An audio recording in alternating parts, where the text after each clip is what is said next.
자, 이제 여러분들 중간고사도 끝났고 이제 슬슬 기말고사를 대비할 때긴 하죠. 물론 여러분들 본격적인 기말고사 대비는 뭐 공지 나간 대로 5월 16일부터 다다음 주부터 시작을 할 거예요. 알겠죠? 그런데 우리가 엄매를 준비하는 과정에서 이제 특히나 기말고사 시험 범위에 들어갈 수 있는 이 중세국어 관련된 내용은 여러분들이 사실 조금 많이 접해봐야 됩니다. 이론 한번 한다고 해서 되는 부분도 아니기 때문이죠. 그래서 이번 주랑 다음 주까지 쌤님이 이렇게 그 중세국어에 관련된 문제를 모아가지고 같이 풀이를 하면서, 물론 진짜 이론에 대해서 차근차근 정리를 하는 거는 내신 기간 때 할 거예요. 그렇죠? 근데 그 전에 우리가 문제를 보면서 조금씩 알아둬야 되는 개념들이라든지 이런 것들은 우리가 함께 볼 거니까 오늘부터 이렇게 같이 살펴보도록 합시다. 알겠죠?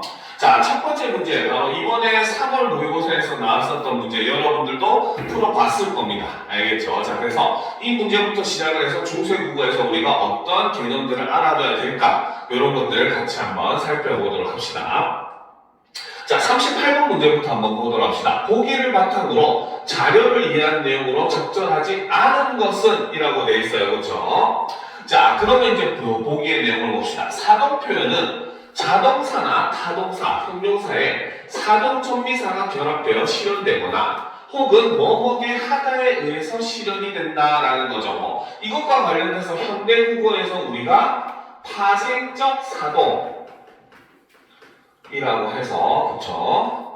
사동이라고 해서 사동전미사인 이, 히, 리, 기, 우, 구, 추, 얘네를 사용을 해서 파생어를 만들어서 사동을 표현하는 걸 파생적 사동이라고 했었고, 자, 그 다음에 반대로 통사적 사동이라고 하는 것은, 그쵸? 바로 보조 용언을 활용하는 거죠. 그래서 뭐뭐게 하다 혹은 뭐뭐게 시키다. 그렇죠? 자, 이런 것들이 이제 통사적 사동이다. 이렇게 얘기를 해서 이렇게 얘기를 합니다. 자, 그래서 현대국어에는 이희리기 등의, 여기서는 우구추가 제시가 되지 않았어요. 그렇죠? 자, 이희리기 등의 사동전미사가 있고, 중세국어에서는 이희리기에 아, 으가 있다라고 되어 있어요. 자, 그런데 여기서 이제 중세국어의,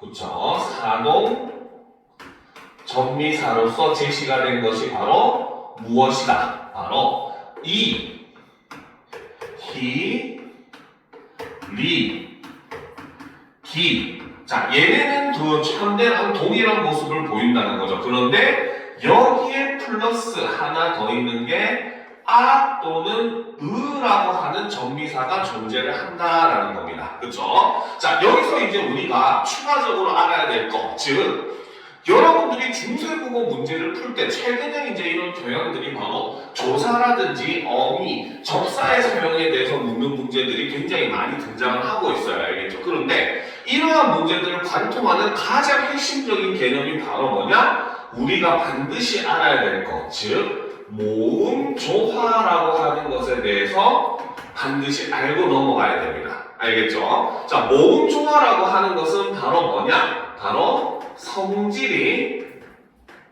같은 모음끼리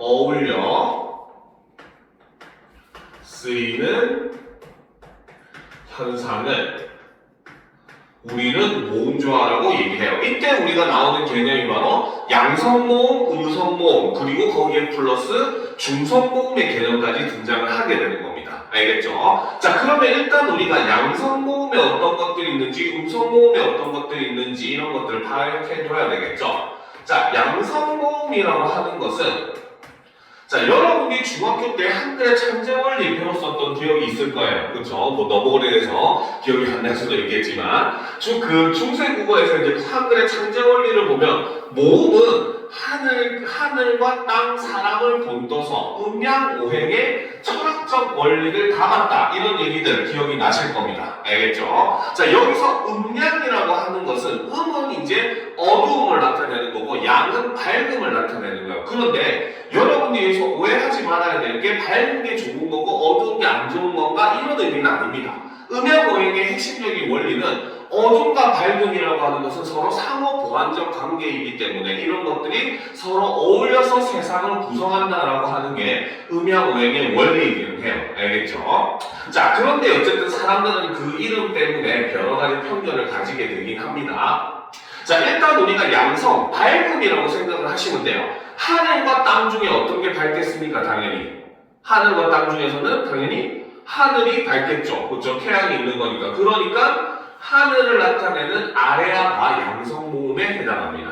알겠죠? 자, 그 다음 사람의 오른쪽이 밝을까 왼쪽이 밝을까? 사실은 여기에 사실 좀 편견이 들어간 말이기는 해요. 알겠죠? 왜? 오른이라고 하는 말 자체가 맞다라는 뜻에서 나온 말입니다. 알겠죠? 반대로 왼이라고 하는 말 자체가 틀리다, 잘못되었다라는 뜻에서 나온 말이에요. 그래서 우리가 고전 작품 보면은 뭐 이러이러한 게 왜다 할 이 그 누구리라고 얘기하면 이거를 해석을 할 때 이것이 틀렸다 할 사람이 누가 있겠는가 이렇게 얘기를 하거든요. 알겠죠? 그래서 사람들이 이름 때문에 좀 편견을 가진 거긴 한데 그래도 일단 기본적으로는 사람은 오른쪽이 바르다 라고 얘기를 해요. 그래서 아와 야가 양성모음의 성격을 가집니다.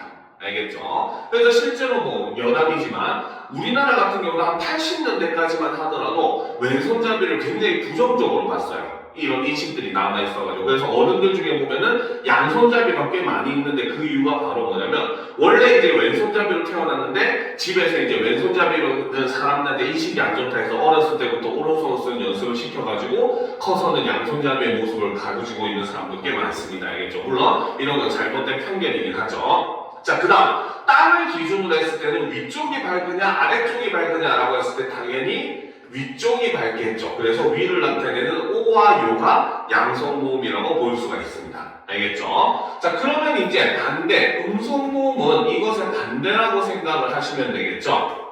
하늘의 반대인 땅이 음성모음입니다. 그리고 사람의 오른쪽의 반대인 왼쪽에 있는 어와 여가 음성모음이 되죠. 그 다음 땅의 위쪽의 반대인 아래쪽을 나타내는 우와 유가 음성모음에 해당하는 겁니다. 알겠죠? 자, 그리고 이제 마지막 유일하게 하나 있는 중성모음.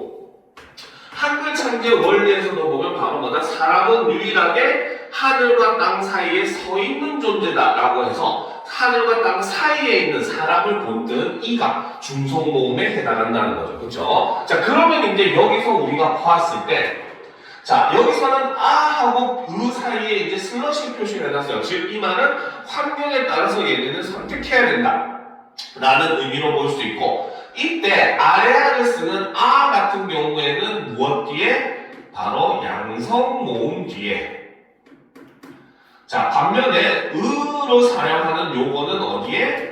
음성 모음 뒤에 사용을 하는 것이 핵심적인 내용이다 라는 거 알아두셔야 돼요. 실제로 이제 우리가 중세국어에 조사라든지 접사라든지 어미를 살펴보게 되면 이렇게 양성이냐 음성이냐에 따라서 나누어지는 케이스가 굉장히 많습니다. 알겠죠? 그래서 우리가 뭐 뒤에 나중에 문제가 나오지만 목적격 조사만 하더라도 현재는 을과 를 두 가지 종류밖에 없지만 중세에는 알, 을, 날, 를 해가지고 네 가지 종류로 나눠져요. 여기서도 역시 마찬가지 음성이냐 양성이냐에 따라서 나뉘어지게 되는 겁니다. 그래서 이런 부분들은 여러분들이 중세국어에서 특히 모음조합 선택에 있어서 이거를 맞추어서 선택하는 게 굉장히 중요하기 때문에 모음조합은 여러분들이 특히 중세국어 할 때는 꼭 알아두셔야 되는 내용이에요. 알겠습니까?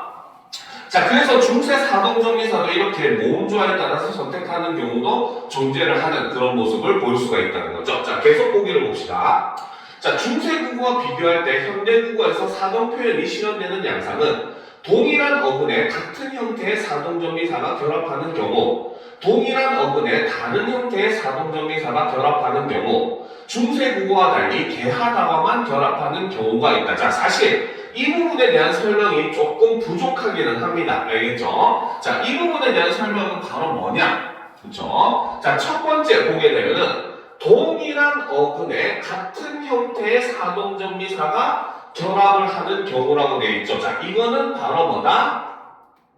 바로 같은 어근에, 그쵸? 좀 쏘리. 이렇게 하면 안 되고, 정확하게 표현하면은, 자, 중세 국어와 현대 국어에서, 그쵸? 국어가 동일한 어근에, 그쵸? 플러스, 바로 동일한 사동 접사가 붙는 경우다. 즉, 여기에 해당하는 경우는 앞에 있었던 동일하게 있는 이희, 리기의 경우만이 여기에 해당되는 것이고, 그것도 동일하게 붙는 경우만 해당된다라고 볼 수가 있다는 거죠. 알겠습니까?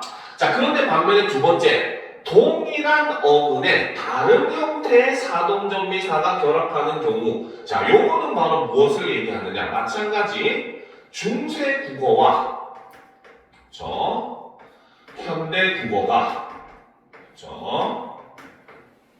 국어가 어근은 동일하다는 거죠. 그런데 바로 뭐다? 두 경우에 붙는 사동 접사가 접사의 종류가 다른 경우다.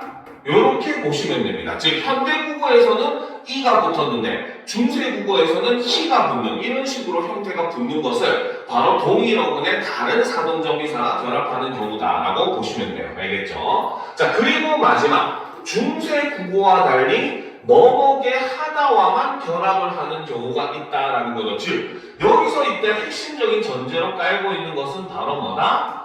중세 국어의 경우는 오직 바로 뭐다? 파생적 사동만 가능하다라고 볼 수 있다는 거죠. 그런데 현대 국어는 어때? 파생적 사동이 아닌 오히려 통사적 사동만 가능한 경우도 존재가 하더라라는 것을 우리가 볼 수 있다는 겁니다. 알겠죠? 자, 그러면 이제 우리는 자료를 통해서 내용을 확인해 볼 수 있어요. 실제로 이런 유형의 문제는 여러분들이 생각보다 굉장히 쉽게 풀어낼 수가 있습니다. 알겠죠? 단지 뭐다? 해석이 된 현대 국어와 해석이 안 된 중세 국어의 형태만 우리가 비교해 보는 것으로 쉽게 뭡니까? 여러분들이 구분을 할 수 있다는 거죠. 자, 첫 번째 A를 보게 되면은 그렇죠?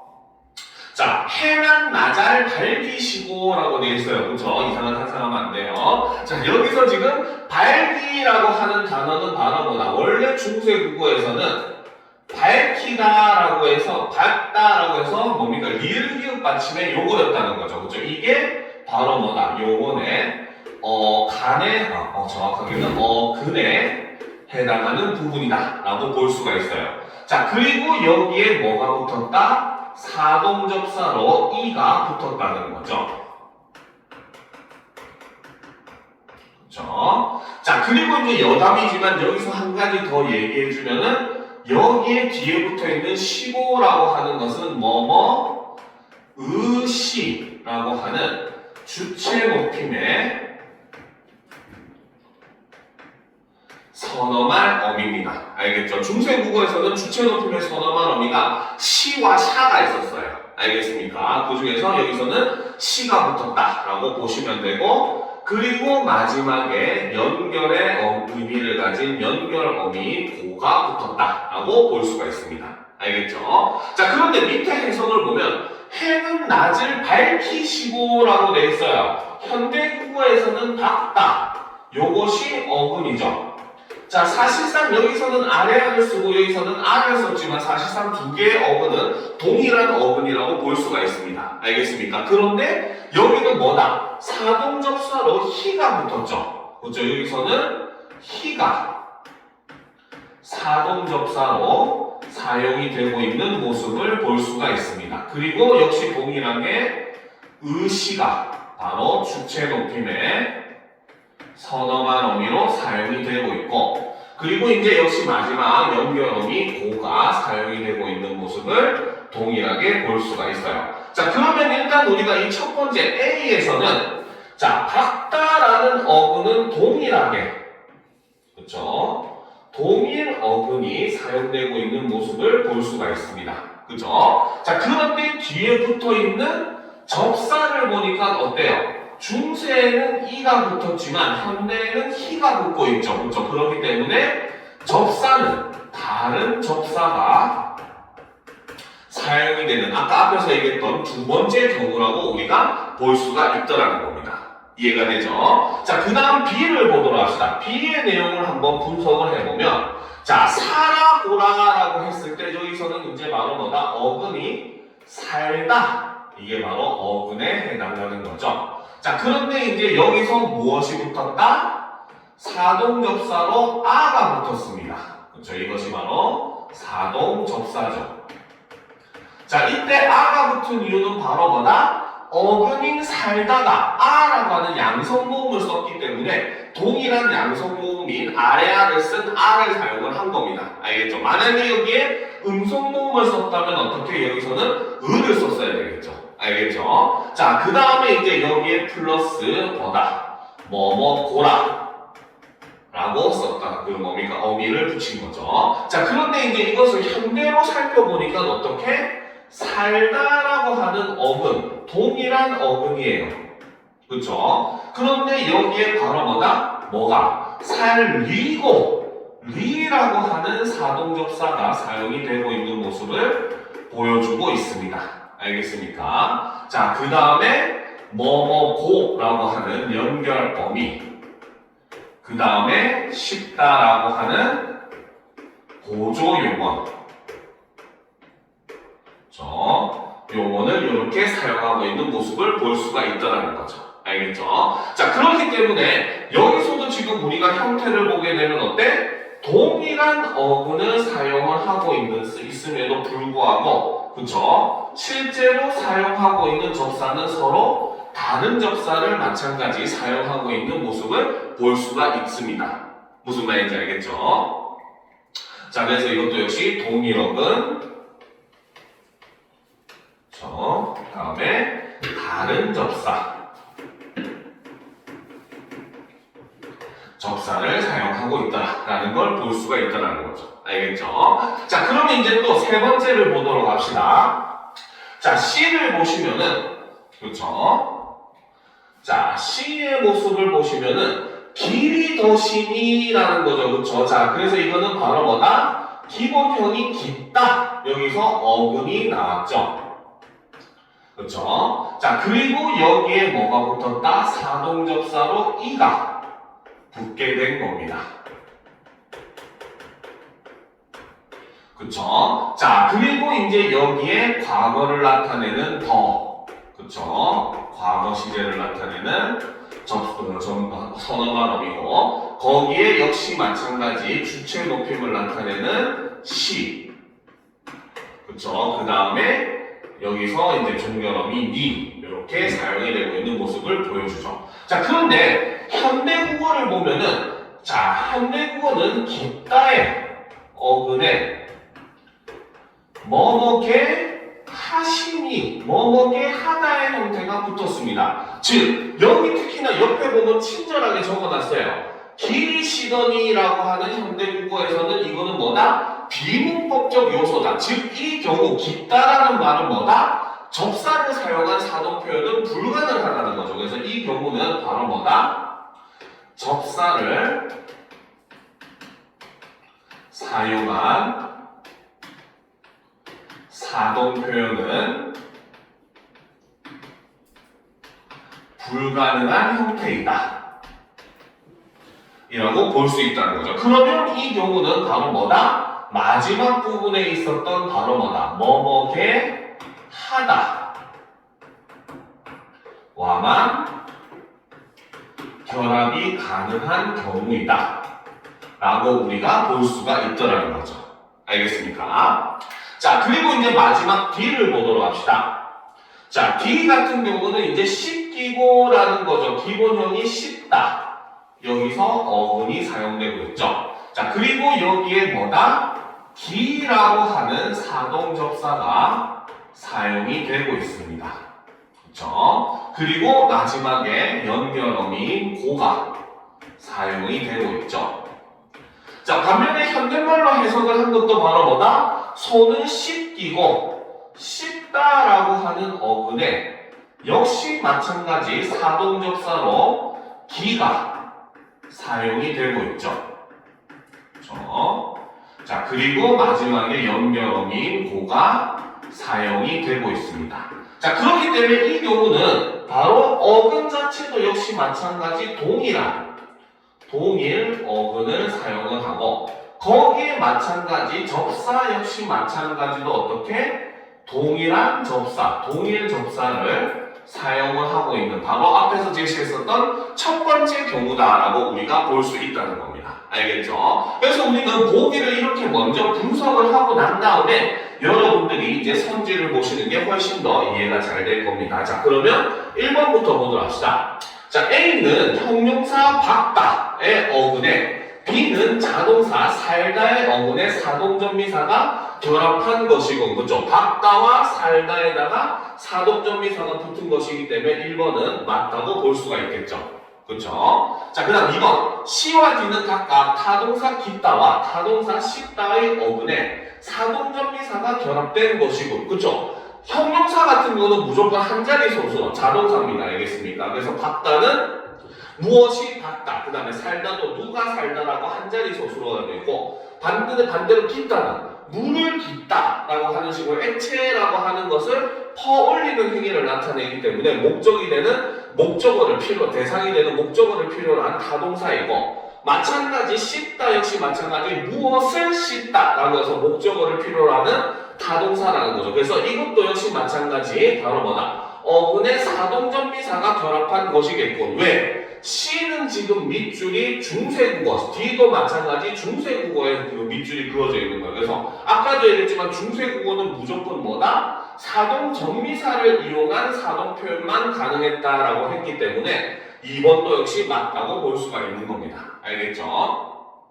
자, 3번을 봅시다. A와 B는 모두 현대국어에 쓰이지 않는 형태의 사동전미사가 어근에 결합한 것이겠군. 자, 현대국어에 쓰이지 않는 형태의 사동전미사는 바로 뭐였다? 아까 위에서 제시된 자료 중에서는 요거 하나밖에 없었죠. 그쵸? 그런데 지금 A는 뭐였습니까? 박이라고 해서 이의 형태는 현대국어에도 쓰이는 겁니다. 그죠? 그렇기 때문에 여기서는 A를 지워야 되는 거죠. 그래서 B는 이라고 해야 맞는 설명이 되기 때문에 틀린 것은 3번이 될 수밖에 없다는 겁니다.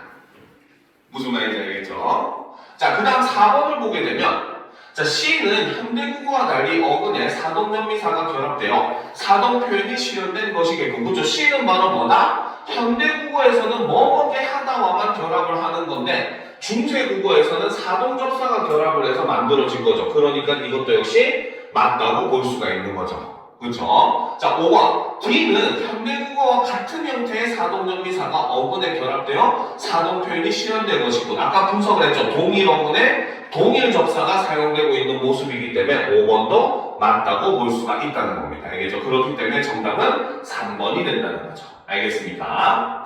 자, 그러면 이제 다음 문제, 작년 수능에 나왔었던 문제를 한번 살펴보도록 합시다.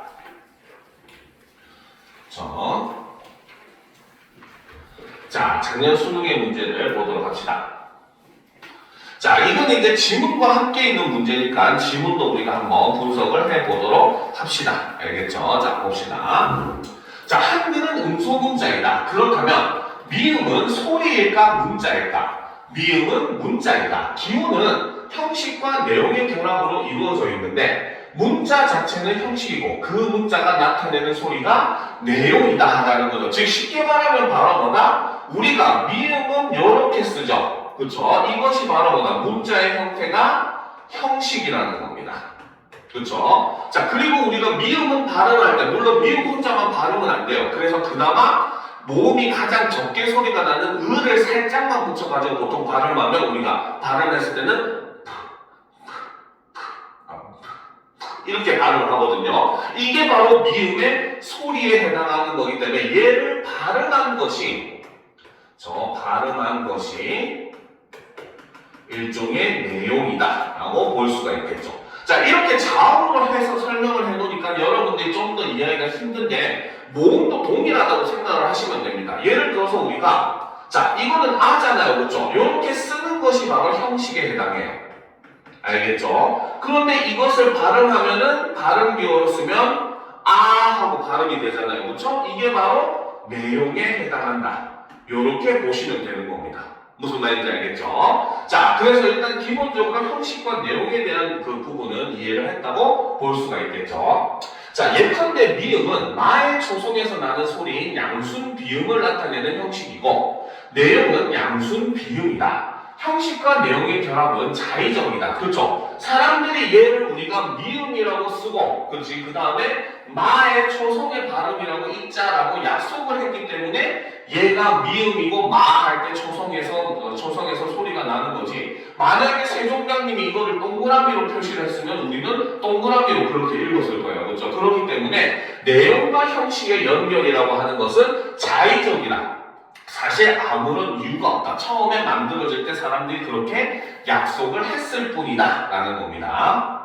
자, 계속 보도록 합시다. 자, 형식과 내용의 결합은 자의적이다. 아로 소리 아를 나타내는데 아로도 소리 아를 나타내는 것. 그리고 현대국어에서는 영국의 비음을 이음으로 나타내는데 비해 15세기 국어에서는 뭡니까? 옛 이음으로 나타낸 것은 이를 보여준다라는 거죠. 자, 우리가 중세 국어에 보면 이렇게 과수음 표시가 있어요. 알겠죠? 얘를 뭐라고 하냐면 옛 이응이라고 이야기를 합니다. 이름을 이렇게 읽어요. 알겠죠? 자, 그랬을 때 중세 국어를 기준으로 설명을 해주면 옛 이응은 음가가 있는 이응입니다. 발음이 되는 이응이에요. 알겠습니까? 근데 중세 국어에서 그냥 이응의 경우는 이거는 그냥 이응이죠. 그렇죠? 이거는 중세에는 음가가 없는 이응이었습니다. 알겠습니까? 얘는 발음을 하지 않았어요. 알겠죠? 자, 그래서 이 모습이 가장 극단적으로 나타나는 것이 바로 여러분들 고1 때 한 번쯤 배웠을 거예요. 동국정식 표기법이라고 하는 게 중세시대에 있었습니다. 바로 한자의 발음을 표기하기 위한 표기 방식이 동국정식 표기법이었는데 이 동국정식 표기법의 가장 큰 특징 중에 하나가 낱말을 그 한자를 소리대로 쓰는데 그 소리에는 무조건 상성을 갖춰 쓰게 돼 있었어요. 초성, 중성, 종성, 받침까지 무조건 갖추어 써야 되는 겁니다. 알겠습니까? 그러면 선생님 받침이 없는 건 어떻게 해요? 그때 사용한 게 바로 방금 얘기했던 그냥 이응입니다. 알겠죠? 자, 예를 들어 봅시다. 자, 요거는 한자로 하면은 강자죠. 그쵸? 요거를 동국정식 표기로 하면 어떻게?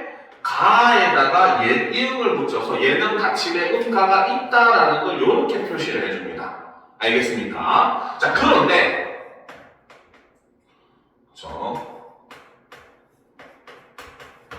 그렇지? 이거 맞나? 아, 요거죠. 자, 집가자. 그쵸? 이거는 발음을 하면 그냥 가. 받침이 없잖아요. 그쵸? 이때 동국정식 표기법에서는 어떻게 표시하냐? 그냥 이응을 표시합니다. 음가가 없다는 거. 그래서 이렇게 써도 강이라고 있는 게 아니라 가라고 읽는다는 거죠. 음가가 없는 이응이기 때문에.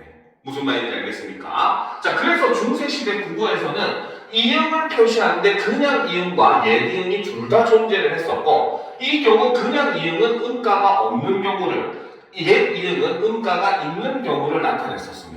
알겠습니까? 자, 계속 보도록 합시다. 자, 한글 맞춤법에 따르면 한글 자모는 자음자, 기역, 니은, 티끌, 리을, 미음, 비읍, 시읍, 이응, 지읒, 치읓, 키읔, 티귿, 피읍, 히읗의 14자, 모음자, 아야, 어여, 오요, 우유, 의의 10자, 총 24자입니다. 자, 이거는 솔직히 말하면 나는 내가 출제자라면 이런 지문 안 됩니다. 알겠죠? 왜? 현대국어의 내용과도 다르고 중세국어 내용과도 달라요. 약간 짬뽕된 지금 형태입니다. 알겠습니까? 자, 그 이유가 바로 뭐냐면 자, 현대국어 여러분들 의문할 때 선생님이 설명을 했었죠. 현대 의문에서 단모음에 해당하는 것은 10개가 있는데 그것은 바로 뭐다? 의란다.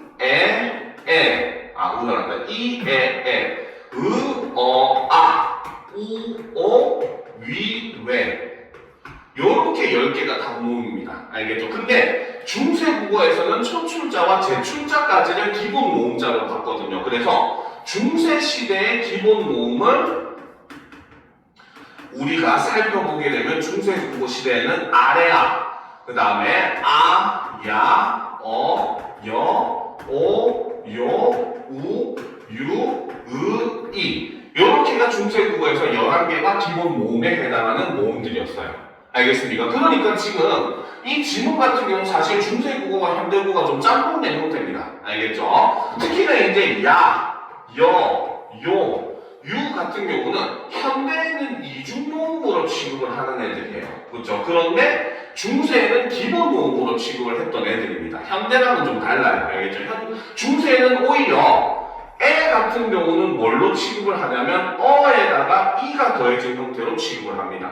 알겠죠? 실제로 이 흔적은 현대까지도 남아있어요. 알겠습니까? 현대에서 보면은 그 어근의 끝이 에로 끝나는 경우에 여기에 어가 결합하면은 어가 탈락하는 동문 탈락의 현상이 여기서도 일어납니다. 알겠습니까? 그래서 우리가 지금 비가 오는데 날씨가 맑아지면 뭐야? 날씨가 겠다라고 하죠. 개었다라고도 하지만 그걸 줄여서 겠다라고도 하죠. 그때 바로 어가 탈락할 때 얘가 합쳐질 수 있는 이유가 이 에도 역시 바로 뭐다? 그 뭡니까? 이에다가 어가 결합되든지 혹은 아에다가 이가 결합되든지 두 군데의 형태로 그 중세시대에는 보았기 때문에 중세국어에는 얘네를 이중모음으로 취급을 했었어요. 그런데 현대랑은 이런 점이 조금 다르기는 합니다. 알겠습니까? 자, 그럼 일단 계속 보도록 합시다. 그래서 자모는 자문자와 모음자를 아울러 이루는 말이다. 24자 외의 자모는 2개 이상의 자모를 어울려 쓴 것이다 라고 얘기를 한다는 거죠. 자, 한편 어울려 쓴 자모 하나가 두 종류의 소리가 결합한 경우도 있고 반대로 하나의 이중모음이 어울려 쓴 자모 두 종류와 결합한 경우도 있다. 표준 발음에 따르면 그렇죠? 위와 외는 각각 단모음으로 발음하지만 이중모음으로도 발음할 수 있다. 이는 어울려 쓴 모음자 외가 단모음, 이중모음 두 종류의 소리와 결합한 것으로 전자의 예이다. 이에 비해 이중모음 위는 어울려 쓴 모음자 외는 어울려 쓴 모음자 외로 나타내는데 외로도 나타낼 수 있다. 이는 후자의 예이다. 말을 일부러 좀 어렵게 해놨어요. 근데 사실 저거는 여기서 문제를 푸는데 아무 필요도 없습니다. 그런데 한 가지 유념을 할 거는 여러분들 이번 수능 특강의 처음 부분에서 선생님과 문제풀이를 할 때 했었던 내용 중에 하나가 있었죠. 그렇죠? 바로 뭐다? 실제로 왜 같은 경우, 그렇죠? 그 다음에 왜 같은 경우는 발음이 거의 다 유사합니다. 알겠습니까? 하지만 이제 그 중에 얘만 우리가 봤을 때 W에 요것이 결합한 형태로 보는 것이고 요 두 개는 바로 W에 E가 결합한 외의 형태로 보기 때문에 두 개를 하나의 소리로 발음만 놓고 음음이라고 하는 건 발음을 기준으로 하기 때문에 하나의 소리로 취급하는 경우도 있었죠. 그래서 실제로 우리가 음음 관련 문제 풀 때 이 내용이 들어갔던 부분이 있었습니다. 알겠습니까? 그래서 이런 것들을 지금 얘기하는 것이기 때문에 나머지는 굳이 막 여러분들이 깊이 있게 볼 필요는 없어요. 그러니까 요 얘기를 하는 거다라는 것 정도만 여러분들이 알아두시면 됩니다. 자, 그래서 형식과 내용의 결합은 변할 수 있다. 예비음은 내용은 그대로이면서 형식이 바뀐 예가 그렇죠? 예비음은 그대로 이응의 소리를 내지만 현대로 오면서는 예비음이 사라지고 이응으로 통합돼 버렸죠. 그렇죠? 그렇기 때문에 이것은 뭐다? 내용은 이응이라고 하는 내용은 그대로지만 형식이 변했다라는 거죠.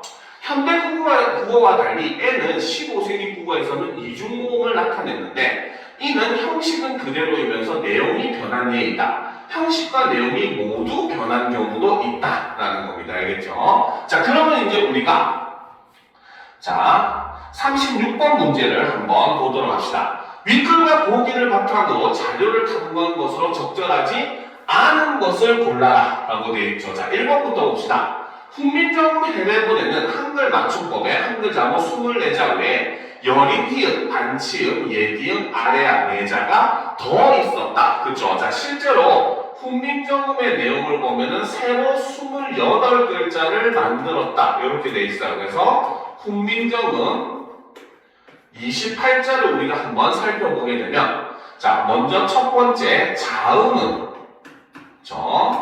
자, 현대와 일단 동일하게 기역, 니은, 디귿, 리을, 미음, 기읍, 시옷, 이음, 그 다음에 지읒, 치읒, 키읒, 티귿, 피읒, 히읗. 자, 여기는 현대랑 동일하게 있어요. 근데 여기에 추가로 더 있던 게 바로 뭐다? 요거는 여린 히읗 이라고 있습니다. 그렇죠? 그 다음에 세모, 이거는 반치음. 요거는 발음으로 따지면 영어의 번데기 발음하고 비슷하긴 해요. 시읒하고 지읒의 중간 형태 발음 그 정도 된다. 그래서 쓰 이런 발음이 돼요. 알겠죠? 치음입니다. 자, 그리고 이제 있던 게 바로 뭐다? 요거 옛 이음. 요렇게가 추가로 있었다는 거죠. 자, 그래서 여기서 보면 기역, 니은, 미음, 시옷, 이음. 자, 여기서 동그라미 친 것이 바로 기본자. 발음기관의 형태를 본떠서 만든 기본자이고, 그 다음에 여린 히읗, 반치음, 그 다음에 옛 이음. 지금 요 파란색으로 내놓친 거는 현재는 없는 소실자들이죠. 그렇죠? 자, 이거는 모음도 동일합니다. 그렇죠? 자, 모음의 경우도 역시 하늘을 나타낸다 라고 했었죠. 그렇죠? 바로 점으로 표시를 하고 이거를 우리는 아래에다 쓰는 아 발음이라고 해서 아래아라고 있습니다. 그렇죠? 자, 그 다음에 아, 야, 여, 오, 요, 우, 유, 이게 기본이죠. 그래서 여기서 기본자에 해당하는 거는 아래아, 얘네가 기본자고 모음에서 소실자는 현재 아래아밖에 없습니다. 요것만 소실자인 것이죠. 자, 그러니까 이제 현대국어랑 차이 나는 네 가지 여린 히읗, 반치음, 예비음, 아래아 이 네 자가 중세국어에는 더 있었다라는 게 맞는 거죠. 그렇죠? 자, 보기는 내용 무조건 다 맞는 거니까. 자, 그럼 봅시다. 15세기 국어에서 비읍, 시읍, 요거 아니에요. 그렇죠? 그 다음에 비읍, 디귿, 비읍, 시읍, 기읍의 합용명서는 초성에서 두 소리의 연세로 발음되는 자음분을 나타냈다라는 거죠. 자, 이것과 관련돼서 우리가 또 한 가지 알아두면 좋은 게 바로, 그렇죠? 바로 자음 합자입니다. 그렇죠? 자, 자음 합자라고 하는 것은 자, 둘 이상의 자음을 합하여 새로운 글자를 만든 건 일종의 자음 합자. 근데 정확하게 얘를 우리가 뭐 딱히 뭐다라고 하는 용어는 없기는 해요. 알겠죠? 자, 근데 이 자음 합자도 크게 두 가지로 나눌 수가 있습니다. 첫 번째는 연서. 그렇죠? 자, 연서라고 하는 것은, 그쵸? 사랑하는 편지 아니에요. 자, 연서라고 하는 것은 바로 뭐다? 자음 두 개를 세로로 연달아 표시하는 겁니다. 알겠죠? 그런데 연서의 경우는 한 가지밖에 없기 때문에 한 가지만 간단하게 얘기를 해주면 얘는 바로, 그쵸? 수능. 바로 입술 소리죠. 그쵸? 수능 아래 이응을 덧붙여 순경음을 표시한 것이 바로 연서입니다. 알겠죠? 자, 그래서 연서에 해당하는 것들은 바로 우리가 제일 많이 본 형태가 요걸 거예요. 순경음 비읍이라고 해요. 알겠습니까? 근데 우리가 이걸 제일 많이 볼 수밖에 없는 게 순경음 비읍은 바로 뭐다? 그 고유어의 표기에도 쓰이기도 했지만 한자어의 표기에도 쓰이기도 했지만 고유어 표기에도 쓰였기 때문에 순경음 비읍은 제일 많이 볼 수밖에 없었어요. 알겠죠? 그리고 하지만 그 외에도 입술 소리에 해당하는 거는 다 순경음이 존재를 합니다. 순경음 쌍비읍, 그렇죠? 순경음 피읍, 그 다음에 순경음 미음까지. 근데 나머지 얘네들은 뭐다? 전부 다 한자어 발음에만 썼기 때문에 불과 굉장히 짧게 15세기에 1세기 정도만 짧게 쓰이고 사라지게 되고 순경음 비읍도 얘네들 사라질 때 그래서 같이 사라지게 됩니다. 알겠죠? 자, 그 다음 이제 두 번째가 바로 병서. 병서는 둘 이상의 자음을, 그쵸? 가로로 연달아 쓰는 걸 우리는 병서라고 이야기해요. 병서도 역시 두 가지로 나눌 수가 있는데 첫 번째는 각자 병서. 자, 각자 병서라고 하는 것은 바로 뭐다? 동일한 자음을 그렇죠? 두 번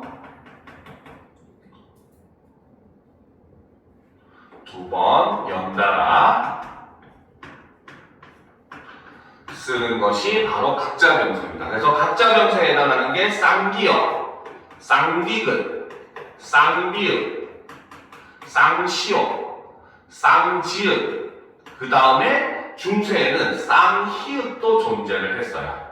알겠습니까? 현대에는 이제 이게 없어지긴 했죠. 그리고 훈민정음 언해본을 보게 되면은 쌍이음도 나오긴 해요. 근데 쌍이음은 여기에 일단 각자 병서에는 원래 포함이 안 되는 겁니다. 알겠죠? 그래서 거기는 의견이 분분하기 때문에 여러분들이 고등학교 1학년 때도 그거를 배운 기억은 없을 거예요. 알겠죠? 자, 그 다음 이제 나오는 것이 두 번째 합용병서가 나오죠.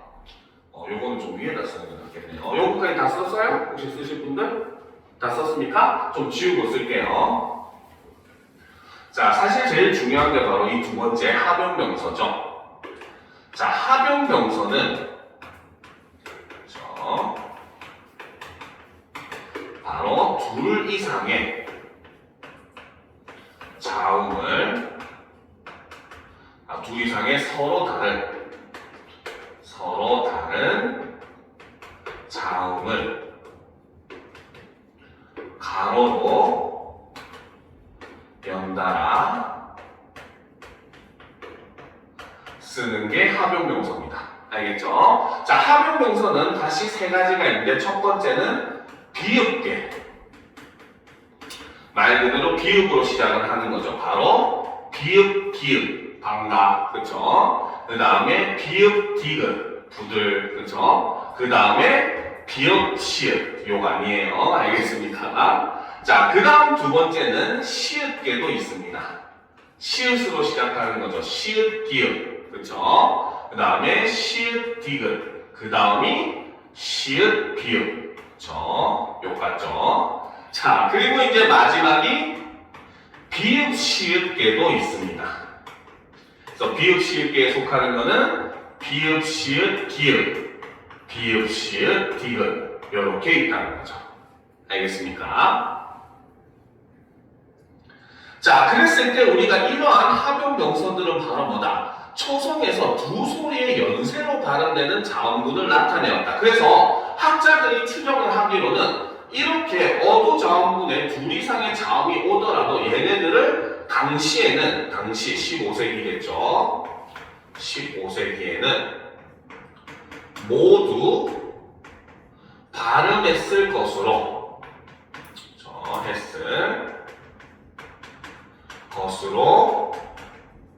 추정을 합니다.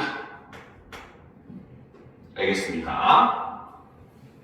자, 그 이유가 사실 이렇게 합용명서가 쓰였을 때 한 개가 앞으로 넘어와서 받침으로 쓰이는 경우가 존재를 해요. 알겠습니까? 실제로 여러분들 수능에 한번 나왔던 문제였는데 어떤 문제가 있었냐면은 자, 우리가 타생 접사, 접두사 중에 그 해에 수확한, 그 해에 난이라고 하는 접두사로서 해라고 하는 게 있어요. 알겠죠? 그런데 얘네들이 뭐 곡식이나 과일이나 이런 것들이랑 붙었을 때는 뒷소리가 된소리가 돼서 사이시옷을 집어넣어서 해수로 쓰는 경우가 많습니다. 알겠습니까? 그래서 햇과일, 햇곡식 하잖아요. 그렇죠? 그런데 이 해라고 하는 접두사가 유일하게 쌀이라고 하는 명사랑 붙으면은 얘가 어떻게 되냐? 햅쌀이 됩니다. 갑자기 뜬금없이 비읍 받침이 생기게 돼요. 알겠습니까? 그래서 이거를 이제 그 어원을 추정하는 문제가 예전에 수능에 한번 나온 적이 있어요. 그래서 그 어원을 추정해 보니까 어떻더라? 원래는 해라고 하는 뭡니까? 접두사가 붙은 거는 동일하다는 거죠. 그런데 쌀의 원래 형태가 중세 시대에 뭐였다? 비읍, 시읒의 뭡니까? 초성을 가지는 어두자음군을 가지는 단말이었다는 거죠. 그러니까 이때 요 비읍이 뭐다? 앞으로 넘어와가지고 발음이 되면서 이것이 현대의 햅쌀이 되었다라고 추정을 한다는 겁니다. 알겠습니까? 그러니까 여기에 있는 비읍, 시읍, 비읍, 디귿, 비읍, 시읍, 기읍 같은 경우도 역시 마찬가지 동일하게 앞에 있는 비읍이 앞쪽으로 넘어와가지고 소리가 나는 그러한 경향성을 보인다는 거죠. 무슨 말인지 알겠습니까? 자, 그 다음 세 번째, 15세기 국어의 반치음은 15세기 국어의 시읍과 같은 조음위치에 유성 마찰음을 나타낸다. 실제로 반치음은 시읒이, 그쵸? 바로 이체자라고 하는 것이 되면은 반치음이 됩니다.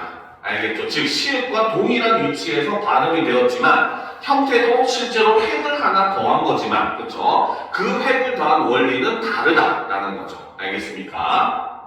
자, 그 다음 15세기 국어에서는 경국의 음이 자음체계에 존재하지 않아서 국외음화가 발생하지 않았다. 자, 이렇게 보기를 제시를 해놨어요. 자, 그러면 이제 밑에 나와 있는 자료를 한번 분석을 해보도록 합시다. 자, 먼저 기역의 자료를 보게 되면은 자, 중세에도 악기어라고 하는 말이 축약이 돼서 혹은 반몽화가 일어나서 악겨가 되었다는 거죠. 알겠습니까? 즉 여기서 보게 되면은 이와 어가 더해져 가지고 뭘로 여로 변하는, 그쵸? 바로 반모화 현상이 일어나고 있다라는 겁니다. 알겠죠? 자, 중세국어에서는 이렇게 여러분들 의문 변동했었던 것도 다 기억을 해야 됩니다. 알겠죠? 자, 근데 현대국어도 역시 마찬가지 보면은 악기어라고 하는 말이 어떻게 악겨 요렇게 변했다는 거죠. 역시 마찬가지 여기도 이와 어가 더해져서 뭐가 되었다? 여가 되는 반모화 현상이 동일하게 현대에서도 일어나고 있더라 라고 우리가 볼 수 있다는 거예요. 기억 자료를 통해서 알 수 있는 내용은 요거라는 겁니다. 알겠습니까? 자, 그 다음 이제 니은 자료가 중요하겠죠. 자, 니은의 자료를 보게 되면은, 그쵸? 자, 원래는 중세국어에서는 이 때라고 하는 낱말이죠. 그쵸? 자, 이것이 현대로 오면서 뭘로 변했다? 이때. 요렇게 변했다는 겁니다. 알겠습니까? 자, 여기서 우리가 볼 것은 바로 뭐다? 비읍, 시읍, 디귿에서 이 비읍이 어디로? 안말의 받침으로 오게 된 거죠. 그쵸? 그리고 두 번째로는 바로 뭐다? 여기서 보면 시읍, 디귿이 현대로 오면서 뭘로? 쌍디귿으로 된 소리로 변화를 했다. 요렇게 볼 수가 있다는 겁니다. 무슨 말인지 알겠죠? 그럼 앞에 설명으로 따지면 바로 뭐다? 형식은 변했지만 내용은 동일한 모습을 보여준다라고 볼 수 있다는 거죠. 이해가 됩니까? 그렇죠? 실제로 얘도 발음할 때 이때라고 발음을 합니다. 알겠습니까? 자, 그 다음 됐습니까? 그래서 아까 언어장군에서 보면은 뭐 비읍, 시읒, 뭐 시읒, 기역 이렇게 있잖아요. 그렇죠? 이거 읽을 때는 맨 뒷소리를 된 소리로 읽으면 현대국어와 거의 유사한 의미로 읽어낼 수가 있어요. 알겠죠? 여러분들이 나중에 문제 풀 때도 그런 식으로 읽으시면 훨씬 편하게 이해할 수 있어요. 그러니까 여기서 시읒, 디귿도 뒤에 있는 된 디귿을 된 소리로 읽었을 때 현대나 동일한 모습을 보여주니까 형식은 바뀌었는데 그것이 나타내는 소리, 즉 내용은 동일하다라고 볼 수 있다는 거죠. 자, 그 다음 디귿을 보도록 합시다. 이거 찍어도 되겠죠? 자, 디귿의 내용을 보게 되면은, 그쵸? 자, 중세에는 지라고 이렇게 발음을 했다는 거죠. 그쵸? 이것이 현대에는 뭘로? 이로 변했다. 즉, 핵심은 바로 뭐다? 여기에 있는 반치음이 어떻게 소실되었다. 사라져 버렸다라고 볼 수가 있습니다. 알겠습니까? 자, 그리고 이제 네 번째 리을을 보게 되면은 자, 중세에는 가닥이라고 표기한 것이 현대에는 뭐가 되었다? 가득 이렇게 표현을 했다는 거예요. 그렇죠? 즉 중세에는 동일하게 여기 보면 아래아가 쓰였죠. 그렇죠? 그런데 현대로 넘어오면서 앞에 있는 아래아는 아로 변했지만 뒤에 있는 아래아는 으로 변한 모습을 볼 수가 있다는 거죠. 알겠습니까? 그래서 동일한 의문에서 시작했지만 그것이 종착적으로 도착한 곳은 서로 다른 모습을 보여준다는 것도 이 자료에서 우리가 알 수 있는 내용이라는 거죠. 알겠습니까? 자, 그리고 이제 마지막 미음을 보게 되면, 자, 중세에는 즐기디라고 하던 것이 현대에 오면서는 즐기지로 바뀌었다는 거죠. 즉, 디귿과 이가 합쳐졌는데 현대로 오면서 뭐가 됐다? 지읒과 이로 변했다는 거죠. 즉, 현대로 오면서 국외음화가 일어나게 되었다 라고 볼 수가 있더라는 겁니다. 중세에는 국외음화가 없었는데 현대에는 국외음화가 있다, 이런 모습으로 볼 수 있다는 거죠. 이해가 됩니까? 그렇죠? 자, 그러면 이제 우리가 이렇게 분석한 것을 바탕으로 밑에 있는 선지를 한번 살펴보도록 합시다. 알겠죠? 자, 1번부터 봅시다. 자, 기역을 보니 15세기 국어의 여는 현대 국어의 여와 형식도 같고 내용도 반모음과 단모음의 연세인 이중모음으로 가꾼, 그쵸? 이거는 맞다고 볼 수가 있겠죠. 반모음화가 동일하게 일어나고 있는 모습이었으니까. 그쵸? 자, 2번. 니은을 보니 15세기 국어의 비읍, 시읍, 디귿은 비읍이 나타내는 소리와 시읍, 디귿이 나타내는 소리의 연세였고, 그쵸? 일단 여기까지는 맞다고 볼 수 있겠죠. 그러니까 비읍만 똑 떨어져가지고 앞으로 넘어올 수 있었을 거 아니에요. 그쵸? 자, 그런데 이제 바로 뭐다? 비읍, 시읍, 디귿의 시읍, 디귿은 현대국어의 쌍디귿과 형식과 내용이 모두 달랐군. 아니죠. 형식은 달랐지만, 그쵸? 형식은 다르지만, 그쵸? 내용은 같군. 요렇게 봐야지 맞는 설명이 되겠죠. 그렇기 때문에 정답은 2번이 되는 겁니다. 알겠습니까? 좀 어려운 문제였죠. 왜? 사실 형식과 내용과 관련된 문제가 그렇게 자주 등장하진 않는데 이런 경우에 문제도 나타날 수 있다는 것도 여러분이 꼭 유념을 해둘 필요가 있습니다. 알겠습니까? 자, 디귿을 보니 15세기 국어의 반치음은 형식과 내용이 모두 소멸되었군. 그쵸? 형식과 내용이 모두 소멸되었으니까 여기서 음가가 없는 이유, 초성의 이유는 음가가 없다고 했었죠. 그쵸? 그렇기 때문에 얘도 맞는 말이 되는 겁니다. 음가가 사라졌다는 건 내용도 사라졌다는 뜻입니다. 알겠습니까? 자, 리을을 보니 15세기 국어의 아레아는 형식이 소멸되었고 내용은 다른 소리로 변했고, 그쵸? 아레아는 지금 사용하지 않기 때문에 형식은 소멸되었고 내용은 지금 뭡니까? 쓰임에 따라서 완전히 달라지는 그런 모습을 볼 수가 있겠죠. 자, 그래서 이것도 맞다고 볼 수 있고, 미음을 보니 지읒은 애와 마찬가지로 15세기 국어와 현대 국어에서 형식은 같고 내용은 다르군이라고 되어 있죠. 여기서 보면 지읒 같은 경우는 여기에는 지읒이 동일하게 사용이 되고 있어요. 그쵸? 그런데 이제 우리가 준영을 했었던 요 국외음화가 일어났느냐 일어나지 않느냐라고 하는 걸 봤지만 실제로 여기서 설명은 사실 요 앞에 있는 지읒을 얘기한 거긴 합니다. 그래서 애와 마찬가지로 15세기 국어와 현대 국어에서 형태는 동일하지만 내용은 조금 다른 형태를 보여주고 있다. 왜? 여기서 국외음화가 일어나냐 일어나지 않느냐를 통해서 볼 수가 있더라는 거죠. 그래서 정답은 2번이 된다. 사실 이거는 여러분들이 5번 선지는 맞다고 판단하기가 애매할 수 있어요. 그래서 얘는 사실 여러분들이 문제를 풀 때는 세모로 놓아도 무방합니다. 그런데 완전히 틀린 2번이 존재를 하기 때문에 정답은 2번으로 선택하는 게 훨씬 더 합리적인 선택이다 라는 걸 볼 수가 있더라는 거죠. 이해가 됩니까? 그렇죠? 자, 그 다음 이제 다음 페이지 문제로 넘어가 보도록 합시다. 자, 이거는 작년 10월 모의고사, 10월은 뭐 교육청 모의고사라서 학생들이 많이 안 풀어보긴 하는데 그래도 이제 이런 유형의 문제는 풀어보면 좋겠죠. 자, 보도록 합시다. 음절은 독립해서 발음할 수 있는 최소 단위로 초성, 중성, 종성으로 이루어진다. 음절을 이루는 데에는 몇 가지 제약이 있는데 이러한 음절 구조 제약은 한 음절 내에서만 일어난다라는 거죠. 자, 음절을 이루는데 몇 가지 제약이 존재를 하는데 이러한 음절 구조의 제약은 한 음절 내에서만 발생을 한다는 거죠. 다른 음절로 넘어가서는 발생하지 않는다는 겁니다. 알겠죠? 그러니까 우리가 얘기했을 때 음절 끝소리 규칙, 자음분 단수나 이런 거는 음절의 제약이라고 볼 수가 있어요. 알겠죠? 그런데 기음화, 유음화, 국유음화 이런 것들은 음절 제약이 아니라고 볼 수 있다는 겁니다. 알겠죠? 자, 계속 보도합시다. 음절 구조 제약은 음운 변동이 일어나는 주요 원인으로 작용하기도 한다.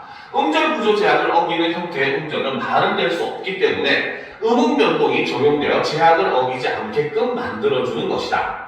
현대국어에서는 종성에 올 수 있는 자음의 최대 개수가 1개라는 제약이 있다라는 거죠. 자, 그렇기 때문에 이것과 관련되어 있는, 그렇죠? 음운 원칙이 바로 두 가지가 있었죠. 첫 번째는 음절, 끝소리 규칙. 그렇죠? 그리고 두 번째는 자음분, 단순화. 요 두 가지 규칙이 바로 뭐다? 음절의 종성 제약과 관련되어 있는 원칙이다 라고 볼 수가 있다는 거예요. 알겠죠? 실제로 음절 끝소리 규칙에서도 보면 받침에 뭐 쌍기읍이 올 경우에는 어때? 기역으로 발음한다 이렇게 나오잖아요. 그렇죠? 이런 것도 하나의 자음만 올 수 있다는 원칙이라고 볼 수 있는 겁니다. 알겠습니까?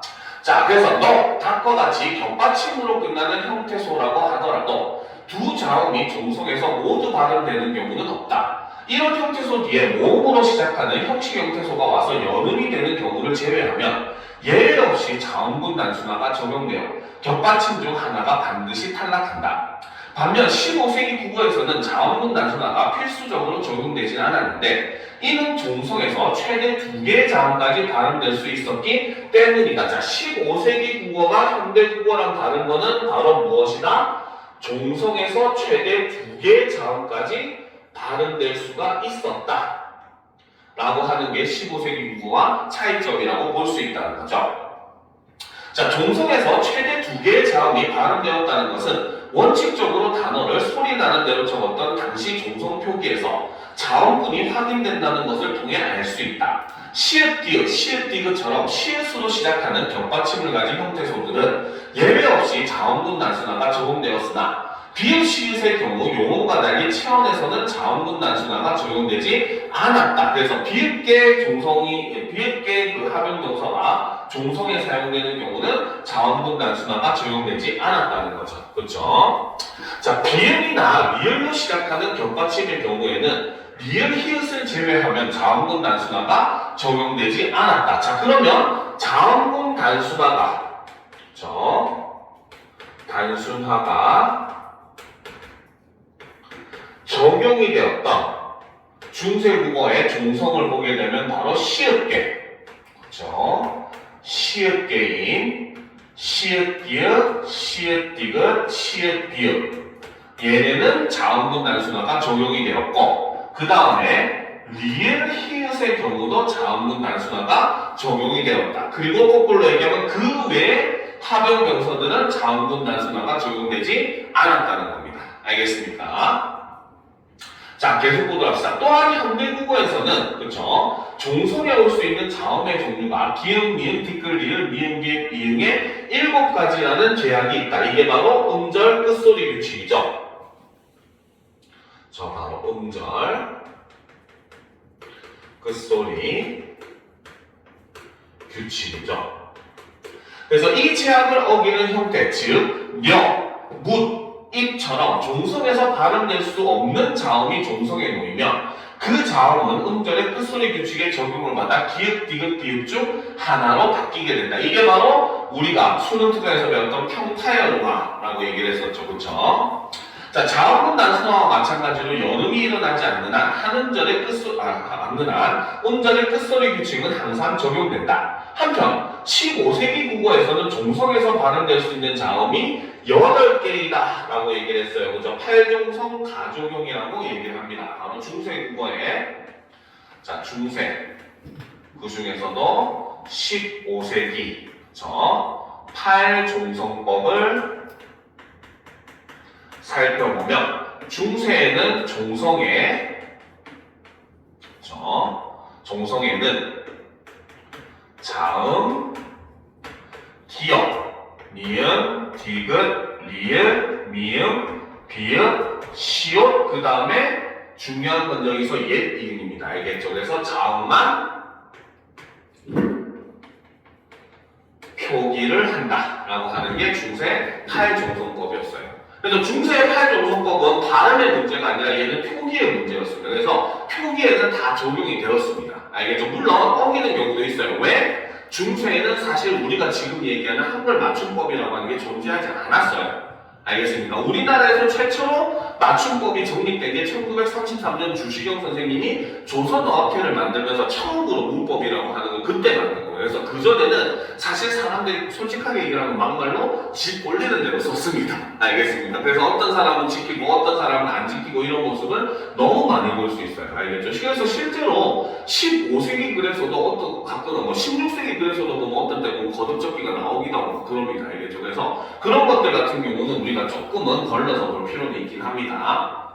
자, 일단 이제 계속 보도록 합시다. 그래서 따라서 종성에서 발음될 수 없는 자음은 음절의 끝소리 규칙이 적용되어 기읍, 디귿, 비읍, 시읍 중 하나로 바뀌어 발음되었다. 지읒, 치읓이 시읒으로 교체된다는 점을 제외하면 현대국어와 큰 차이가 없으나 당시에는 키읔이나 쌍디귿으로 끝나는 형태소가 존재하지 않았기 때문에 실제로는 디귿, 비읍, 시읒으로 바뀌는 현상만 확인된다라는 거죠. 그래서 실제로 훈민정음 서문에 보면은 서로 통하다라고 하는 단어 중에 보면 중세 단어가 사맞다라는 단어가 있거든요. 이게 바로 기본형이 사맞다. 여기에 D가 붙은 이런 형태인데 이것이 실제 표기될 때는 사맞디 아니할세 이렇게 표기가 되어 있습니다. 그래서 시읒을 팔종수법에 따라서 시읒으로 바꿔서 표기하는 모습을 우리가 볼 수 있더라는 거죠. 알겠습니까? 자, 그럼 이제 36번 한번 살펴보도록 합시다. 알겠죠? 자, 윗글을 통해 알 수 있는 내용으로 적절한 것을 고르래요. 그렇죠? 그러면 틀린 것을 다 빼야 되겠죠? 자, 15세기 국어의 답과에서는 자음문 단순화가 적용되었을 것이다. 자, 중세국어에서 자음문 단순화가 적용이 되는 거는 시읒계 합용명사와 리을 히읗밖에 없다고 했었죠. 그렇죠? 그러니까 값은 비읍 시읒으로 됐었기 때문에 얘는 자음문 단순화가 적용되지 않았다고 보는 게 맞겠죠. 그래서 적용되지 않았을 것이다 라고 하는 게 맞는 표현이 되는 겁니다. 그렇죠? 왜? 앞에서 비읍 시읒은 자음문 단순화가 적용되지 않았다라고 설명을 했었죠. 그렇죠? 자, 2번 15세기 국어의 답계에서는 자음문 단순화가 적용되지 않았을 것이다. 자, 여기서 보면 받침이 시읒기읍, 시읒계죠. 그렇죠? 시읒계에서는 자음문 단순화가 적용이 되었다고 얘기를 했습니다. 그렇죠? 그래서 자음문 단순화가 적용되었을 것이다 라고 해야 맞는 표현이 되는 거죠. 그래서 여기서는 비읍 시읒은 바로 뭐다? 자음문 단순화가 적용이 되지 않았고, 그렇죠? 시읒 기읍은 자음문 단순화가 적용이 되었다. 이렇게 설명을 했기 때문에 우리가 이렇게 붙일 수가 있는 거죠. 자, 3번 15세기 국어의 목구에서는 음절의 끝소리 규칙이 적용되지 않았을 것이다. 팔종수법에도 피읍은 없었어요. 네. 어디요?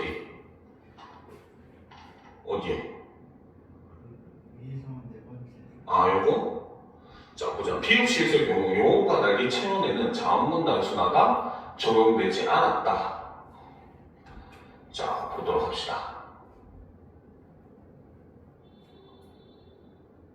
잠깐만요. 한 번 더 살펴봅시다.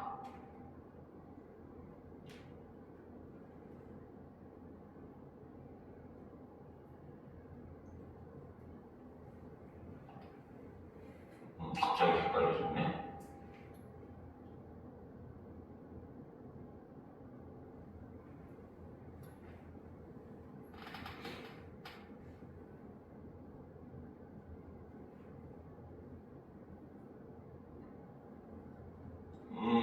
잠깐만요. 잠깐만, 그럼 이건 조금만 넘겨놓고 보도록 합시다. 선생님이 조금 더 찾아봐야 되겠어요. 갑자기 헷갈렸네요. 자, 15번은 일단 우리가 팔종성법에는 피읍이 존재하지 않았기 때문에 적용되었을 것이다 라고 보는 게 맞겠죠. 그렇죠? 자, 4번은 보면은 15세기 국어의 늑, 난이, 그 다음에 알란에는 모두 자음문 단순화가 적용되지 않았을 것이다. 자, 여기서는 리을 히읗은 자음문 단순화가 적용이 되었다고 했었죠. 그렇죠? 얘는 자음문 단순화가 단순화가 적용이 되는 경우. 근데 리을 기역의 경우는 자음군 단순화가 적용이 안 되는 것이기 때문에 이때는 자음군 단순화가 적용이 되지 않았다.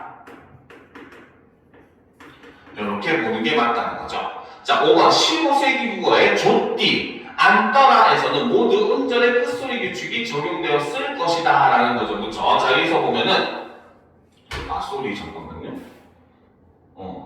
자, 여기서 보면 조띠 같은 경우는 치읓 받침 같은 경우는 중세에는 시읒으로 바꾸어서, 그렇죠? 음절 끝소리 규칙으로 바뀌어서 이렇게 써야 되겠죠. 그렇죠? 그 다음에 안떠라 같은 경우는, 그렇죠? 자, 이거는 봅시다.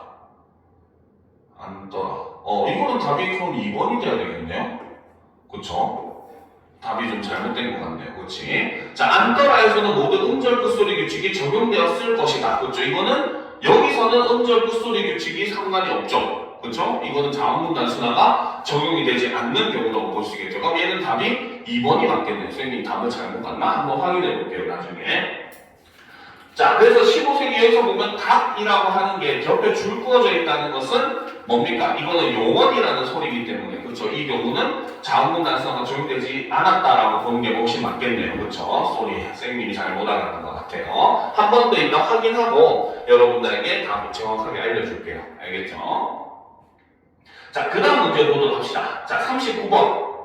자, A에 들어갈 말로 적절한 것은 이라는 거죠. 그렇죠? 자, 여기서 보면은 자, 단어의 의미 변화에는 원래 의미가 유지되고 새로운 의미가 더해지는 확대, 원래의 의미 중 일부가 사라지는 축소, 원래의 의미는 사라지고 새로운 의미가 생기는 이동 등이 있다라는 거죠. 이거는 여러분들 고1 때 많이 봤었던 내용들일 겁니다. 그렇죠? 자, 그래서 의미 확대를 보게 되면은, 그렇죠? 의미 확대는 바로 뭐다? 원래의 의미는 존재를 하고 여기에 바로 뭐다? 새로운 의미가 추가가 되는 이런 형태가 바로 의미 확대라는 거죠. 알겠습니까? 자, 그런데 의미 축소는,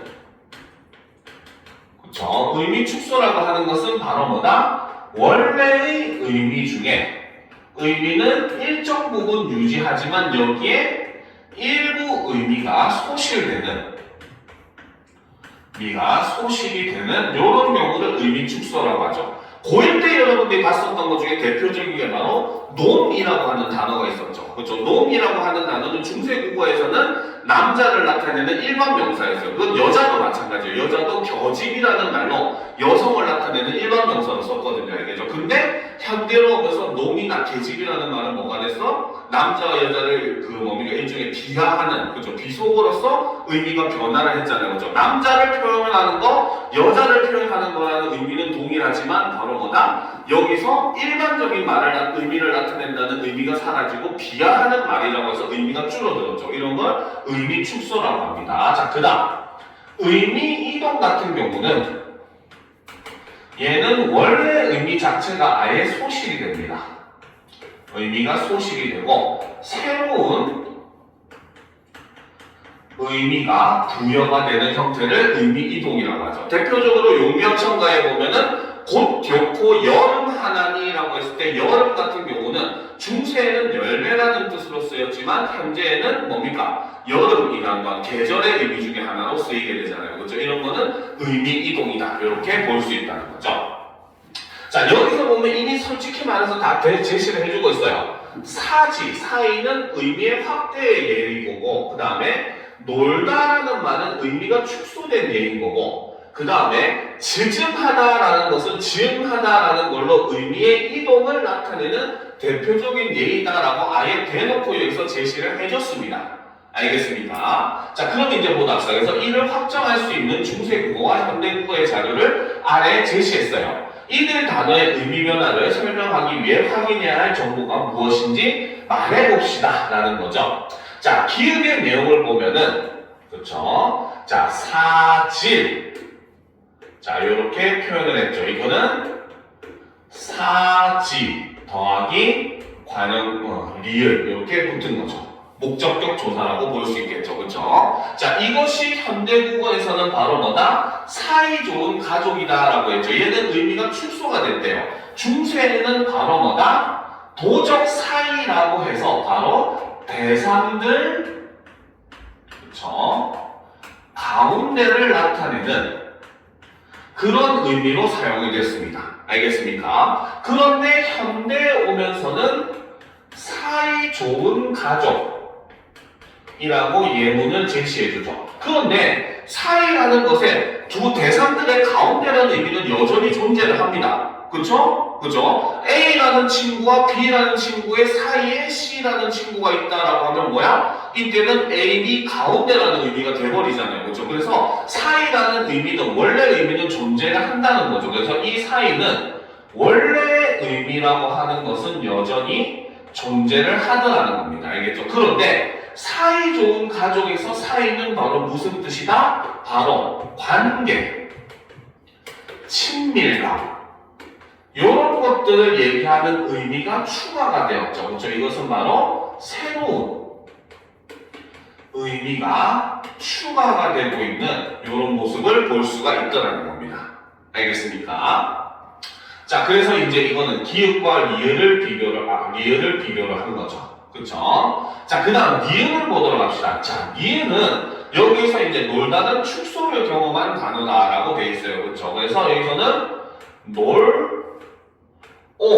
라고 해서 놀다라는 어근에 고라고 하는 어미가 붙은 형태다라고 했죠. 근데 중세에는 여기서 이것이 연주하다 의 의미를 추가로 가진다. 그러면 축소라고 한다는 건 얘도 의미는 바로 뭐다? 일종의 즐기다의 의미도 동일하게 여전히 가지고 있다라고 볼 수 있다는 거죠. 알겠습니까? 그런데 현대에서는 뭐가 된다? 바로 미음을 보게 되면은 물고기가 한가로이 놀고 라고 해가지고 오직 즐기다의 의미만 존재를 하더라는 거죠. 그렇죠? 그래서 일부 의미가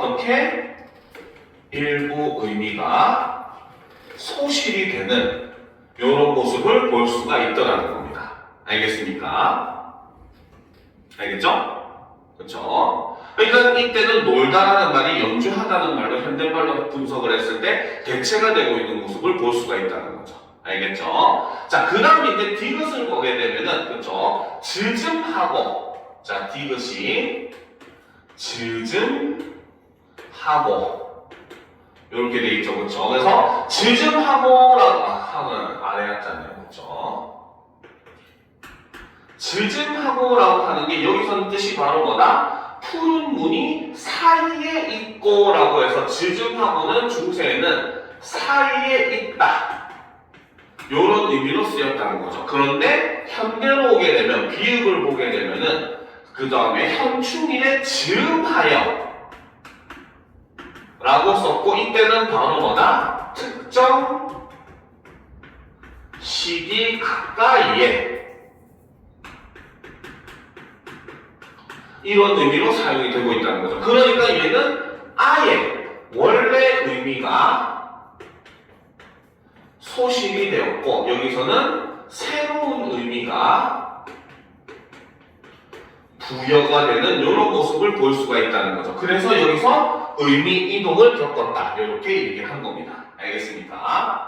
자, 그러면 이제 A를 보도록 합시다. 학생이 자, 현대국어 단어 삐리를 확인해야 해요. 네, 맞아요 라는 거죠. 자, 그러면 이제 여기서 문제를 보도록 합시다. 문제는 바로 A에 들어갈 말로 적절한 것을 고르라는 거죠. 그렇죠? 자, 그럼 보게 되면은 자, 사이에 기역에서의 뜻이 없고, 그렇죠? 중세국어 사지에 리을에서의 뜻이 없다라는 거죠. 자, 그런데 아까 사질하고 사이 이게 기역이고 리을이었죠, 그렇죠? 자, 이거는 의미의 확대를 가지고 겪은 단어라고 했어요. 그러면 확대를 겪었으면은 기역에서의 의미도 존재를 하고 리을에서의 의미도 존재를 해야 된다는 거죠. 그래서 그 사이는 이거는 현대국어죠, 그렇죠? 현대국어에서는 기역에서의 뜻은 있는 거죠. 알겠습니다. 그래서 기역에서의 뜻이 있고라고 고쳐야 되고 그 다음에 중세국어 사지에는 바로 뭐다? 니은에서의 뜻이 이거는 이제 현대로 오면서 추가된 의미잖아요. 그렇죠? 그러면 중세국어 사지에서는 니은에서의 뜻이 없다라고 하는 게 맞는 말이 되는 거예요. 그래서 이거는 여기서는 기역에서의 뜻이 있다라고 고치는 게 알맞은 표현이라는 거죠.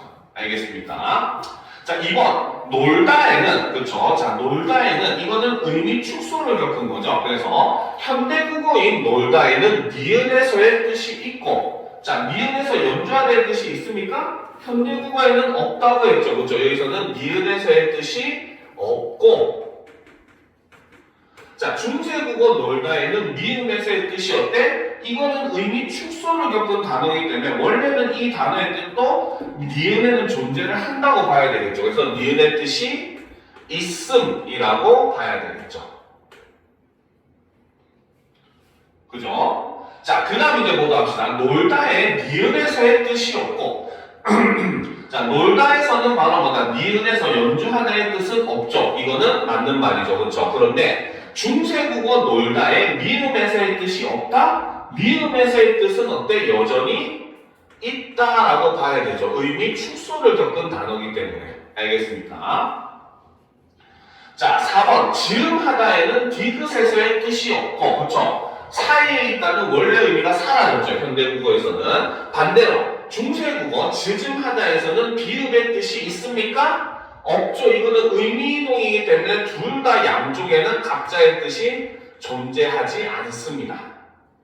알겠습니까? 그렇죠?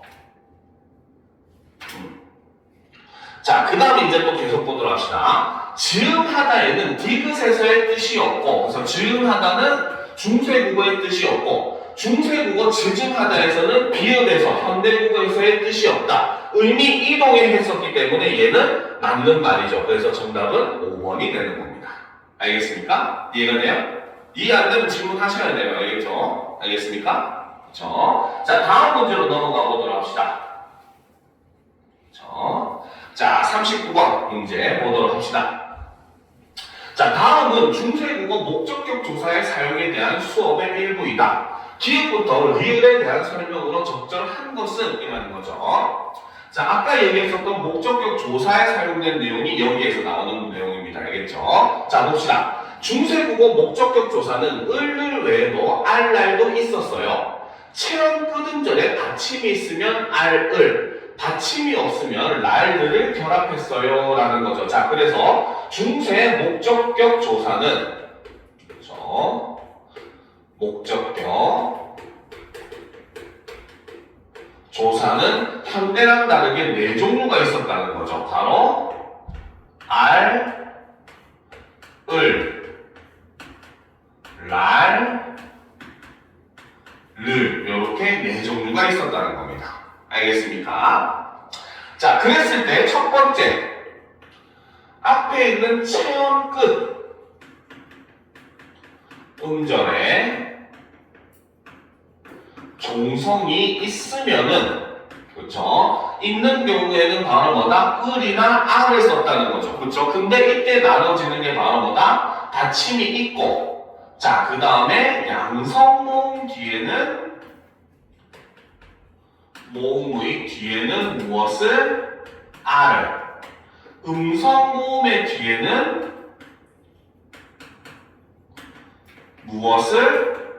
을을 사용을 했다는 거죠. 알겠습니까? 자, 그리고 이제 두 번째 체험 끝 음절에 그렇죠?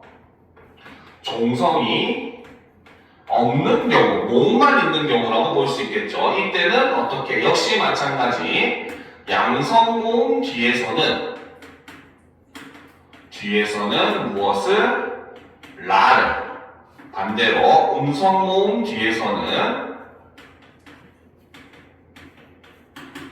르를 사용을 하는 이런 모습을 보여준다는 거죠. 알겠습니까? 그래서 모음조화는 항상 여러분들이 유념해서 봐야 되는 것들이에요. 알겠죠? 자, 그런데 이제 보도록 합시다. 자, 그리고 중세국어에서 비교적 엄격하게 지켜진 모음조화에 따라 체험의 끝음절 모음이 아야, 오요, 아래야, 그렇죠? 양성 모음인 거죠. 이것이면 알라리, 음성 모음 어여, 우유, 의이면은 을의 결합을 했어요.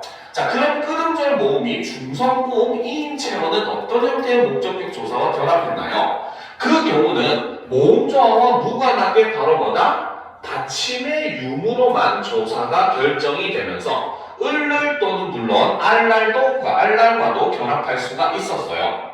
특이한 것은 끄듬절 모음이 에나 위인체어도 중성 모음 이인체어과 마찬가지로 받침 유무에 따라서만 조사가 결합되었다는 것이라는 거죠. 알겠습니까? 그러니까 사실 이제 세 번째 경우를 보게 되면은 그쵸? 바로 체연끝 음절 모음이 이나 에나 그 다음에 뭐다? 봤을 때 위인 경우는 어떻게? 받침의 유무에만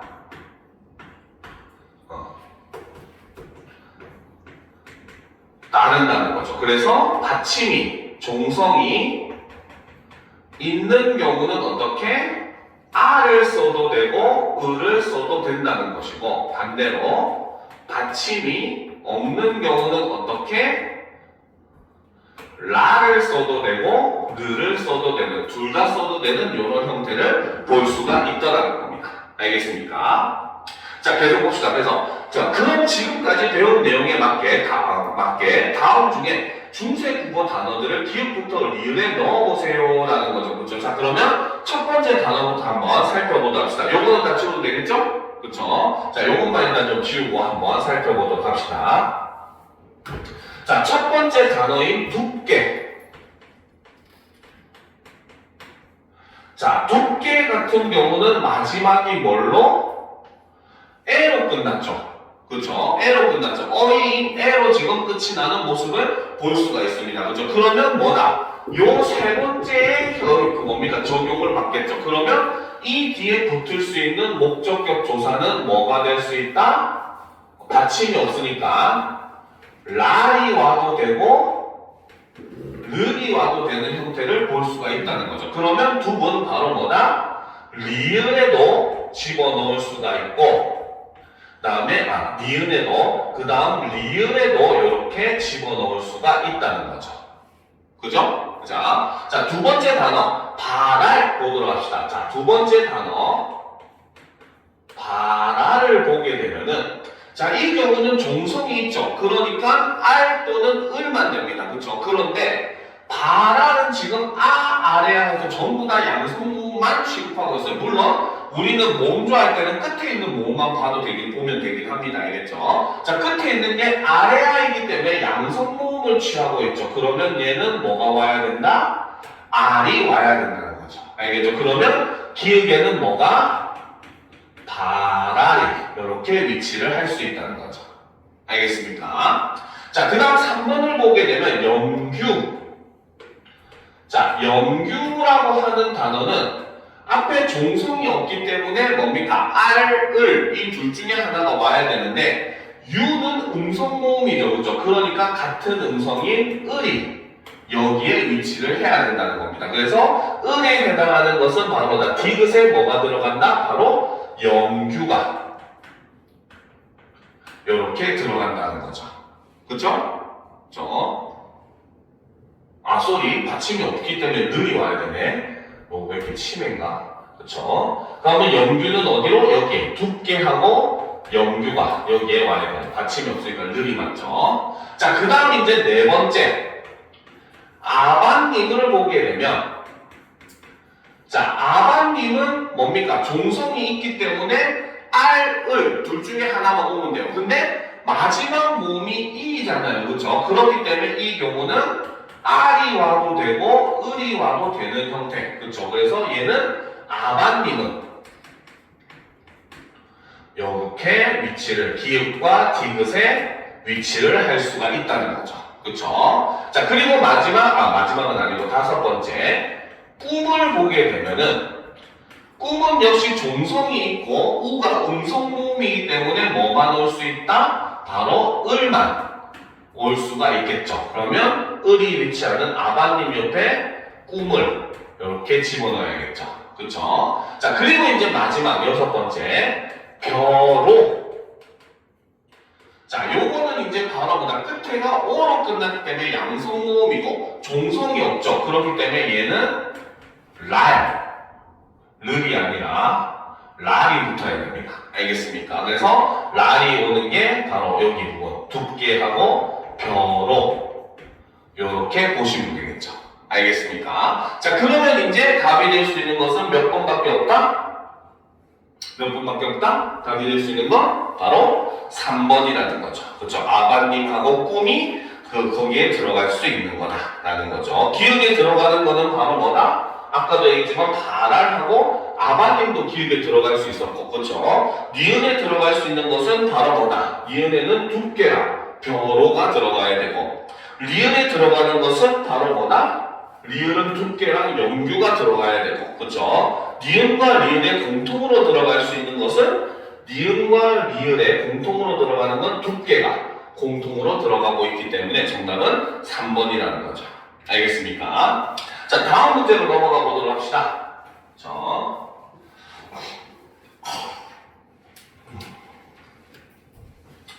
자, 여기서는 이제 바로 뭐다? 서너만 어미 더의 내용을 이제 중세국어와 함께 엮어서 낸 문제입니다. 알겠죠? 자, 그러면 지문부터 한번 살펴보도록 합시다. 자, 현대국어에서 서너만 어미 더는 일반적으로 과거 어느 때의 사건을 회상할 때 쓰인다라는 거죠. 그렇죠? 그래서 철수가 밥을 먹더라 이런 것들, 그렇죠? 이렇게 회상을 할 때 쓰이는 거죠. 그러나 내일부터 버스 요금이 오르더라. 그가 지금도 서울에 살더라와 같이 미래나 현재 사건에도 더가 쓰일 수가 있는데, 이때 더가 쓰인 것은 화자가 그 사실을 알게 된 시점이 과거이기 때문이다 라는 거죠. 자, 그러면 바로 뭐다? 여기서 선어만 어미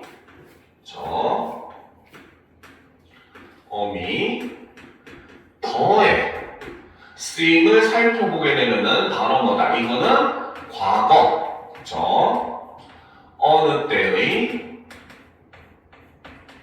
사건을 회상을 한다든지, 그쵸? 혹은 바로 뭐다? 어떤 사실을, 그쵸? 알게 된 시점이 과거인 경우에 사용하는 게 바로 선어만 어미 더랄 더의 의미라는 거죠. 알겠습니까? 자, 즉 현대국어의 더가 표현하는 과거는 사건이 발생한 시점이 아니라 바로 뭐다? 화자가 사건을 인식한 시점이 과거라는 의미다 라는 걸 우리가 볼 수 있다는 거죠. 자, 더는 자신이 직접 지각하여 새롭게 알게 된 사실을 떠올리며 말할 때 쓰는 것이므로 일반적인 맥락에서는 평서문에서 1인칭 주어가, 의문문에서 2인칭 주어가 더와 함께 쓰이면 자연스럽지 않다. 그러나 감정이나 감각을 표현하는 형용사가 서술어일 때에는 예외적으로 평서문에서 1인칭 주어가, 의문문에서 2인칭 주어가 더와 함께 쓰인다.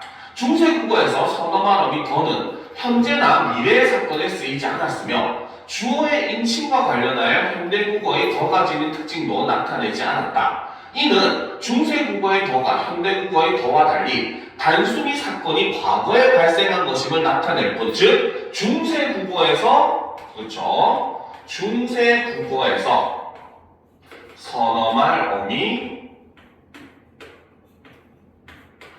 더라고 하는 것은 단순한 바로 뭐다? 과거 시제의 의미만 가진다라고 볼 수 있다는 거죠. 그렇죠? 자, 그래서 어떤 사실을 지각을 통해 새로 알게 된 것 같은 의미를 갖지 않았기 때문이다.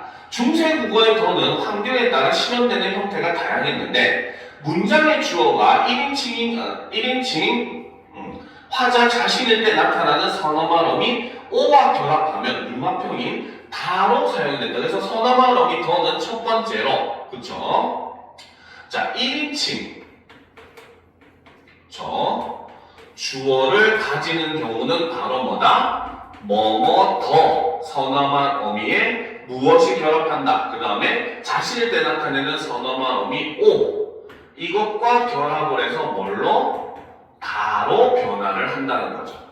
알겠습니까? 자, 그 다음 좀 올려놓고 보도록 합시다.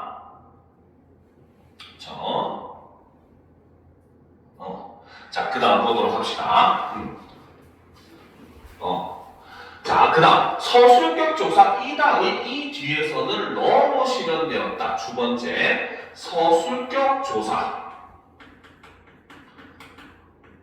조사와 결합을 하는 경우에는 그쵸? 바로 뭐뭐이다 할 때 이 뒤에다가 더 대신에 뭐가? 러가 오는 이런 모습을 볼 수가 있더라는 거죠. 알겠습니까? 자, 그 다음 이제 계속 보도록 합시다. 또한 더와 주체 높임 선어만 어미 시가 연달아 쓰일 경우에는 더시로 나타나 시로의 수초로 나타내는 현대국어와는 차이가 있었다. 자, 세 번째는 바로 뭐다? 과거시대 선어만 어미 더가 주체 높임 그쵸? 선어말 어미와 결합을 하게 되면은 현대에는 시더라라고 하는데 그 중세에는 뭐라고 했다? 뭐뭐 더시 이렇게 표현을 했다는 거죠. 알겠습니까? 자, 과거시대 선어말 어미 앞어시 근대국어 시기에 확립되면서 더는 어떤 사실을 지각을 통해 새로 알게 됨으로 그 의미가 바뀌었다. 현대국어에서 더가 표현하는 인간 인식의 시점이 과거에 국한되는 것은 더가 과거 시대를 나타냈던 이전 시기의 특징이 잔존해 있기 때문이다. 다만 더의 변화가 어느 순간 모든 환경에서 일사불란하게 일어난 것은 아니었다. 관형사절은 언어 변화 침투의 속도가 느려 앞어시 과거시대 선어말 어미로 확립된 이후로도 중세국어의 더가 나타냈던 의미가 과거시대 관형사형 어미 던에 남아있는 채로 현대국어까지 유지되고 있다라는 거예요. 그래서 과거시대 선어말 관형사형 어미로서 던을 사용하는 이유가 바로 더의 과거시대 의미가 남아있기 때문이다. 이렇게 본다는 거죠. 자, 그러면 이제 36번 문제를 한번 살펴보도록 합시다. 자, 윗글을 바탕으로 보기를 탐구한 내용으로 적절하지 않은 것을 골라라는 거죠. 그렇죠? 한번 살펴보도록 합시다. 자, 태자이 니로대 내 농담하다라는 거죠. 자, 여기서 보면은 바로 뭐다? 농담을 한 주체가 내 1인칭이잖아요. 그렇죠? 그렇기 때문에 이 경우에는 바로 뭐다? 1인칭. 그렇죠? 주어가 연계되었기 때문에 바로 더와 다음에 오가 합쳐져서 뭐가 됐다? 다로 쓰였다. 그래서 여기서 있는 이 다가 바로 뭐다? 선어말 어미, 과거시제 선어말 어미 더가 된다는 거죠. 알겠습니까? 자, 그 다음 이제 보자. 부처 나이 33이러시니 부처님의 연세가 33이었으니 라는 거죠. 자, 여기서는 두 가지를 볼 수가 있어요. 바로 첫 번째는 바로 뭐다? 서술격 조사 뒤에 조사 뒤에 더가 왔기 때문에 이때는 뭘로? 러로 변한 형태 러신이 이렇게 돼 있죠. 그쵸? 자, 그 다음 두 번째는 바로 뭐다? 주체 높임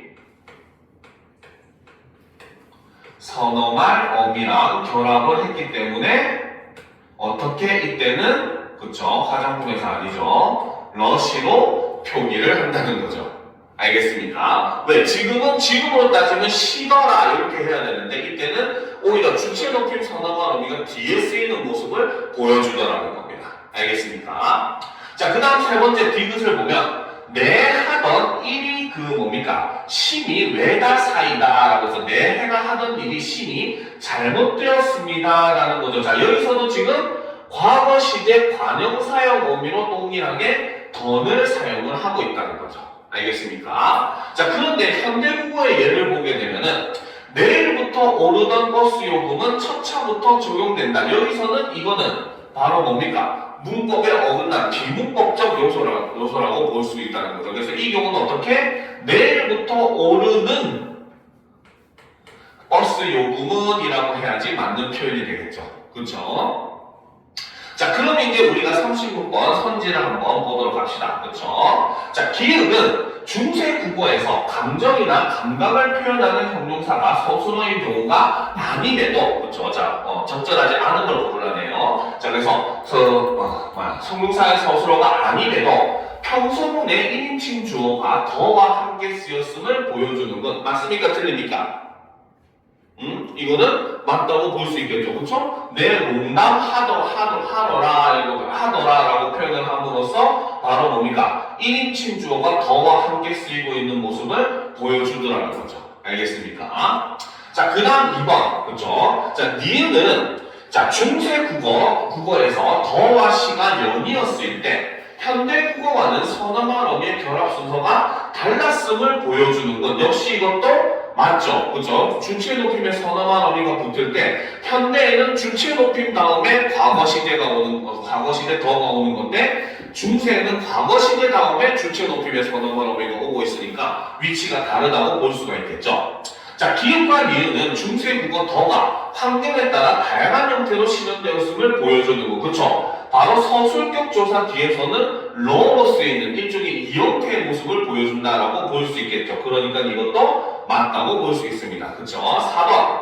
디귿은 중세 국어의 던이 주어의 인칭과 관련하여 현대 국어의 더가 갖는 특징을 나타내지 않는다는 점에서 현대 국어의 던과는 차이가 있었음을 보여준다? 아니죠. 동일하게 지금 바로 뭐다? 관형사형 어미의 그쵸?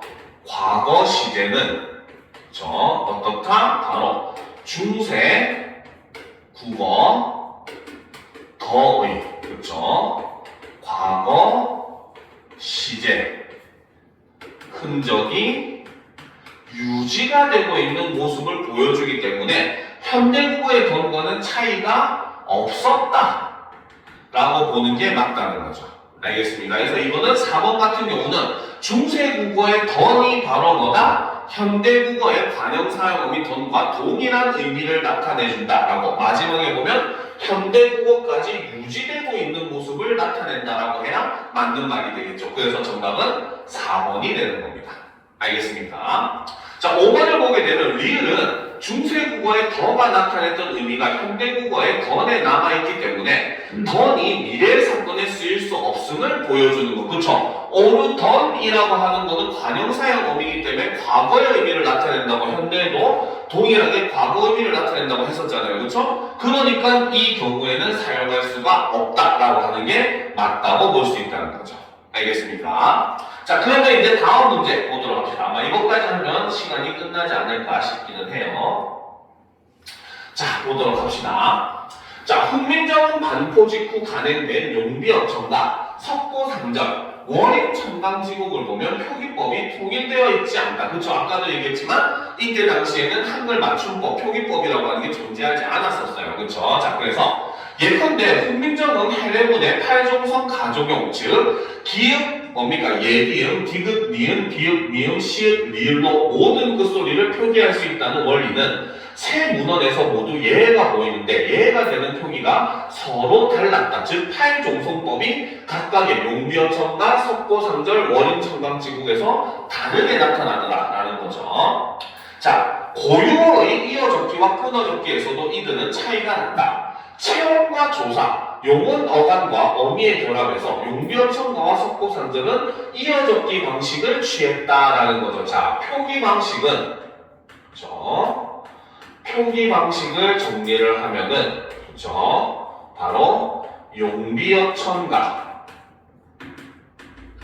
그 다음에 석고상절은 어떻게? 이어적기의 방식을 채택을 했다라는 거죠.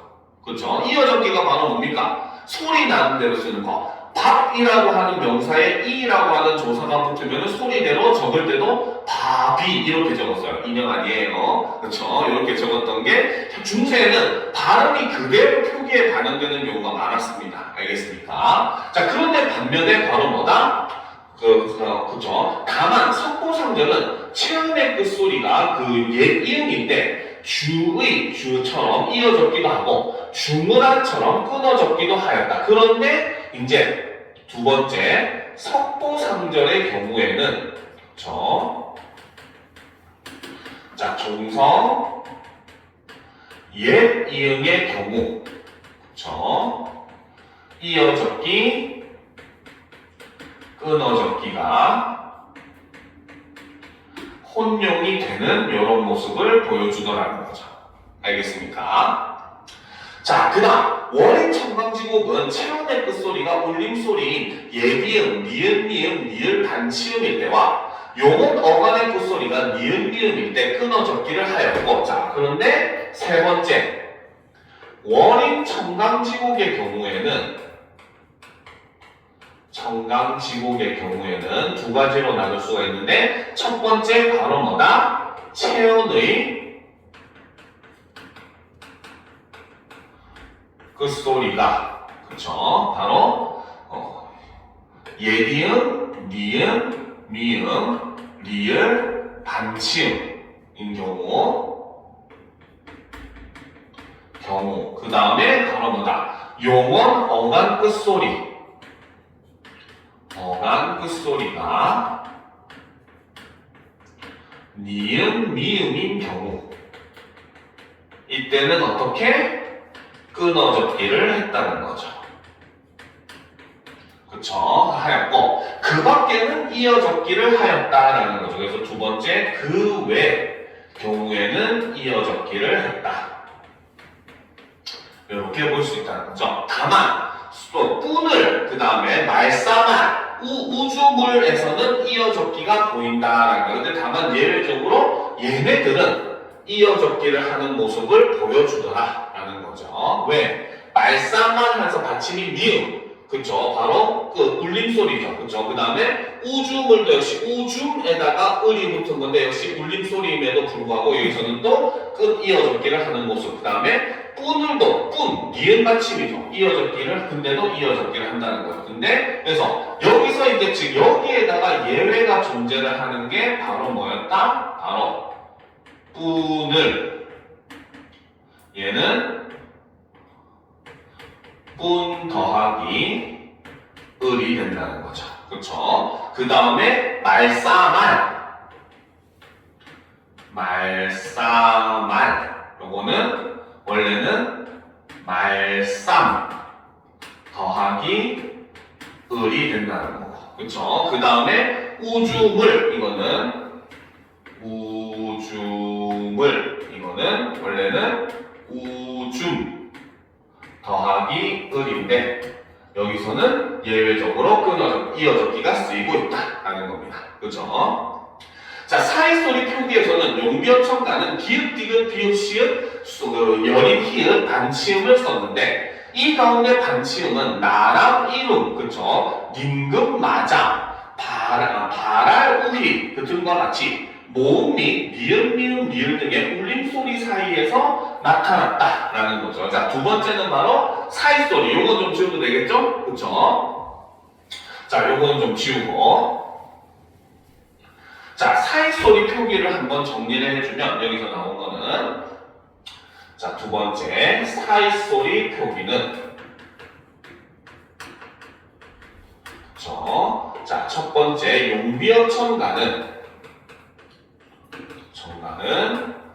사이소리로 기역, 디귿, 비읍, 시옷, 여린, 히읗, 반치음 이거를 사용을 했는데 그 중에서도 바로 뭐다? 바로 모음이나 그 다음에 니은, 미음, 리을 뒤에는 뭘 사용했다? 반치음을 사용을 했다 라고 볼 수 있다는 거죠. 자, 반면에 석보상절은 사이소리 표기에 시읒을 썼지만 시읒 대신 기읍, 디귿, 여린, 히읗을 쓰기도 하였다라는 거죠. 자, 석보상절의 경우는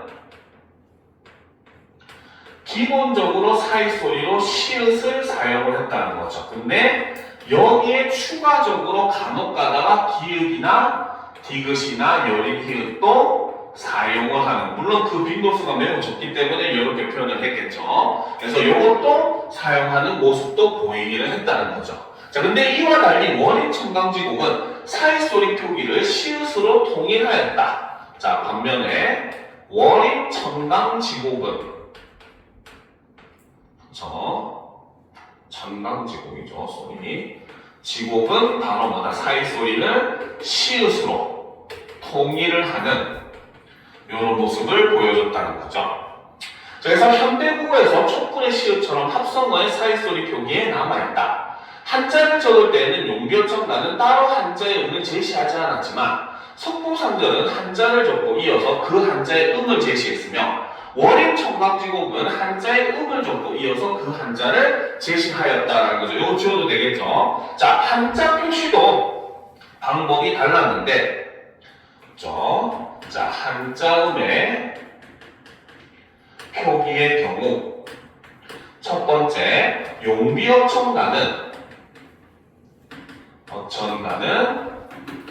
음 표기를 하지 않았다 라는 거죠. 그쵸? 그런데 반면에 두 번째, 그쵸? 바로 석고상절은 바로 한자를 적고 그 옆에다가 음을 적는 방식을 사용을 했다는 겁니다. 알겠죠? 그러면 예를 들면 어떻게? 바로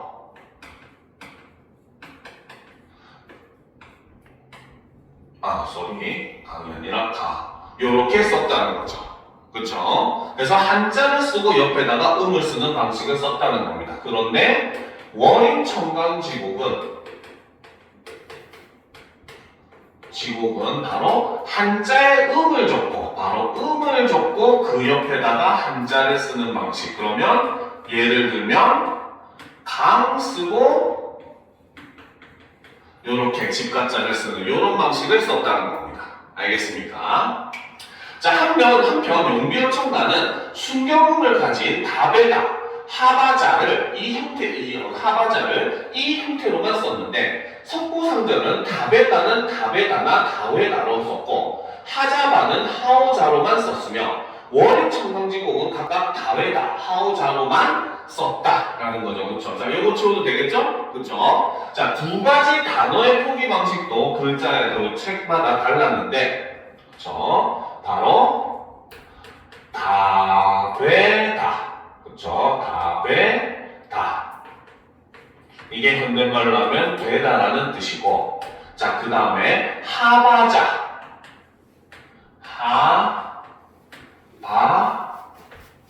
자, 요거는 현대말로 혼자라는 뜻인데 얘네의 표기도 책마다 달랐다는 거죠. 첫 번째, 용비어첨가는 요 형태 그대로 다베다, 그 다음에 하바자만 사용을 했다는 거죠. 그쵸? 자, 그런데 반면에 석고상절은 그쵸? 다베다의 경우는 바로 뭐다? 다베다의 경우는 그쵸? 다베다라고 똑같이 쓰기도 하고, 그쵸? 다베다라고 똑같이 쓰기도 하고, 혹은 바로 뭐다? 다웨다라고 해서 이 두 가지 형식 중에 하나를 썼다는 거죠. 그렇죠? 그런데 하바자는 오직 뭘로? 하오자로만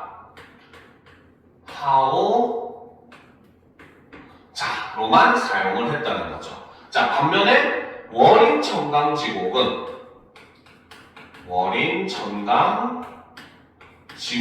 뭘로써? 다웨다, 하오자. 얘는 순경음 비음을 탈락시킨 대로만 썼다는 거죠. 알겠습니까? 그래서 이렇게 표기 방식이 세 가지 책에서 다 달랐다라는 걸 지금 얘기를 해주는 겁니다. 알겠죠? 자, 그러면 이제 우리가 35번 문제부터 한번 살펴보도록 합시다. 알겠죠?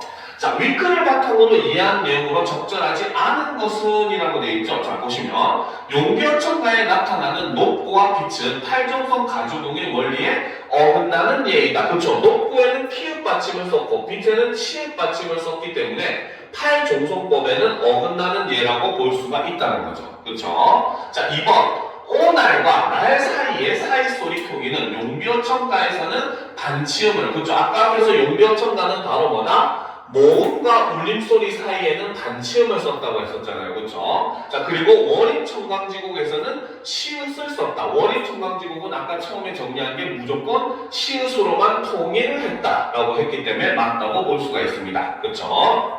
자, 3번 현대국어 바닷물의 시읒 표기는 중세국어 사이소리 표기에서 유래하였다. 그렇죠? 앞에서 이제 문단에서 마지막 부분에 있었죠. 그죠? 이거는 현대국어의 사이소리 표기에 영향을 미쳤다라고 했습니다. 자, 4번 중세국어 한자음이 켠인 천은 속보상들에서는 켠, 한자 다음에 음을, 원임청강지국에서는 천 다음에 한자로 적었다. 이것도 역시 맞다고 볼 수가 있겠죠. 앞에서 그렇게 정리가 됐었죠. 그죠?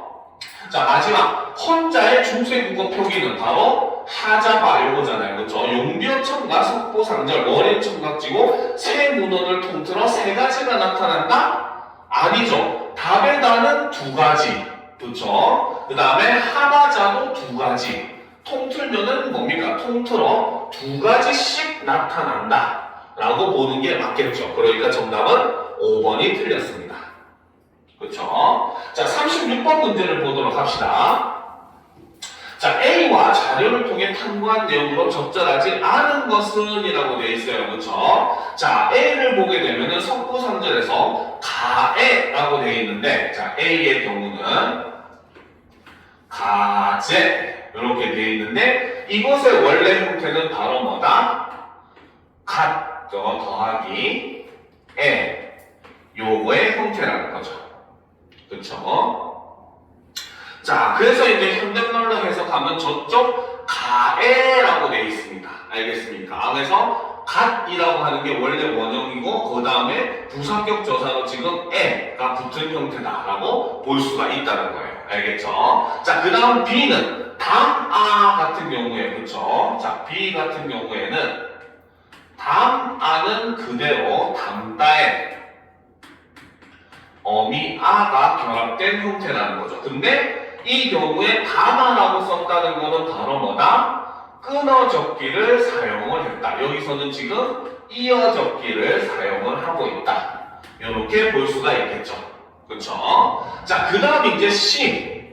그쵸? 자, 눈에라고 하는 것은 눈에 띄네가 생각이 나네요. 바로 눈이라고 하는 낱말에 에라고 하는 조사가 결합된 형태이고 얘는 체험 플러스 조사의 형태에서 뭐가 이어적기가 사용이 되었죠. 아, 여기서도 역시 마찬가지 체험 플러스 조사의 형태이고 얘는 용언의 어간 플러스 어미의 결합이라고 볼 수 있겠죠. 이것도 봐야 되죠. 자, 그 다음 D 같은 경우는 그쵸? 북분이라고 되어 있어요. 그쵸? 북분 이렇게 되고 얘도 북 더하기 분 이렇게 되어 있습니다. 그렇죠? 근데 여기서는 종성에 피읍을 쓰고 있는 것을 보니까 바로 뭐다? 팔종성법이 적용이 되지 않았다 라는 걸 볼 수 있다는 거죠. 알겠습니까? 자, 그 다음 이제 보면은 너희 스승님은 이라는 거죠. 그치? 자, 이 같은 경우는 그쵸? 스승 그쵸? 님을 이라고 배웠고죠 라고 하면서 지금 이거를 이제 스승님 이렇게 돼 있죠. 그렇죠? 자, 그러면 선지를 한번 살펴보도록 합시다.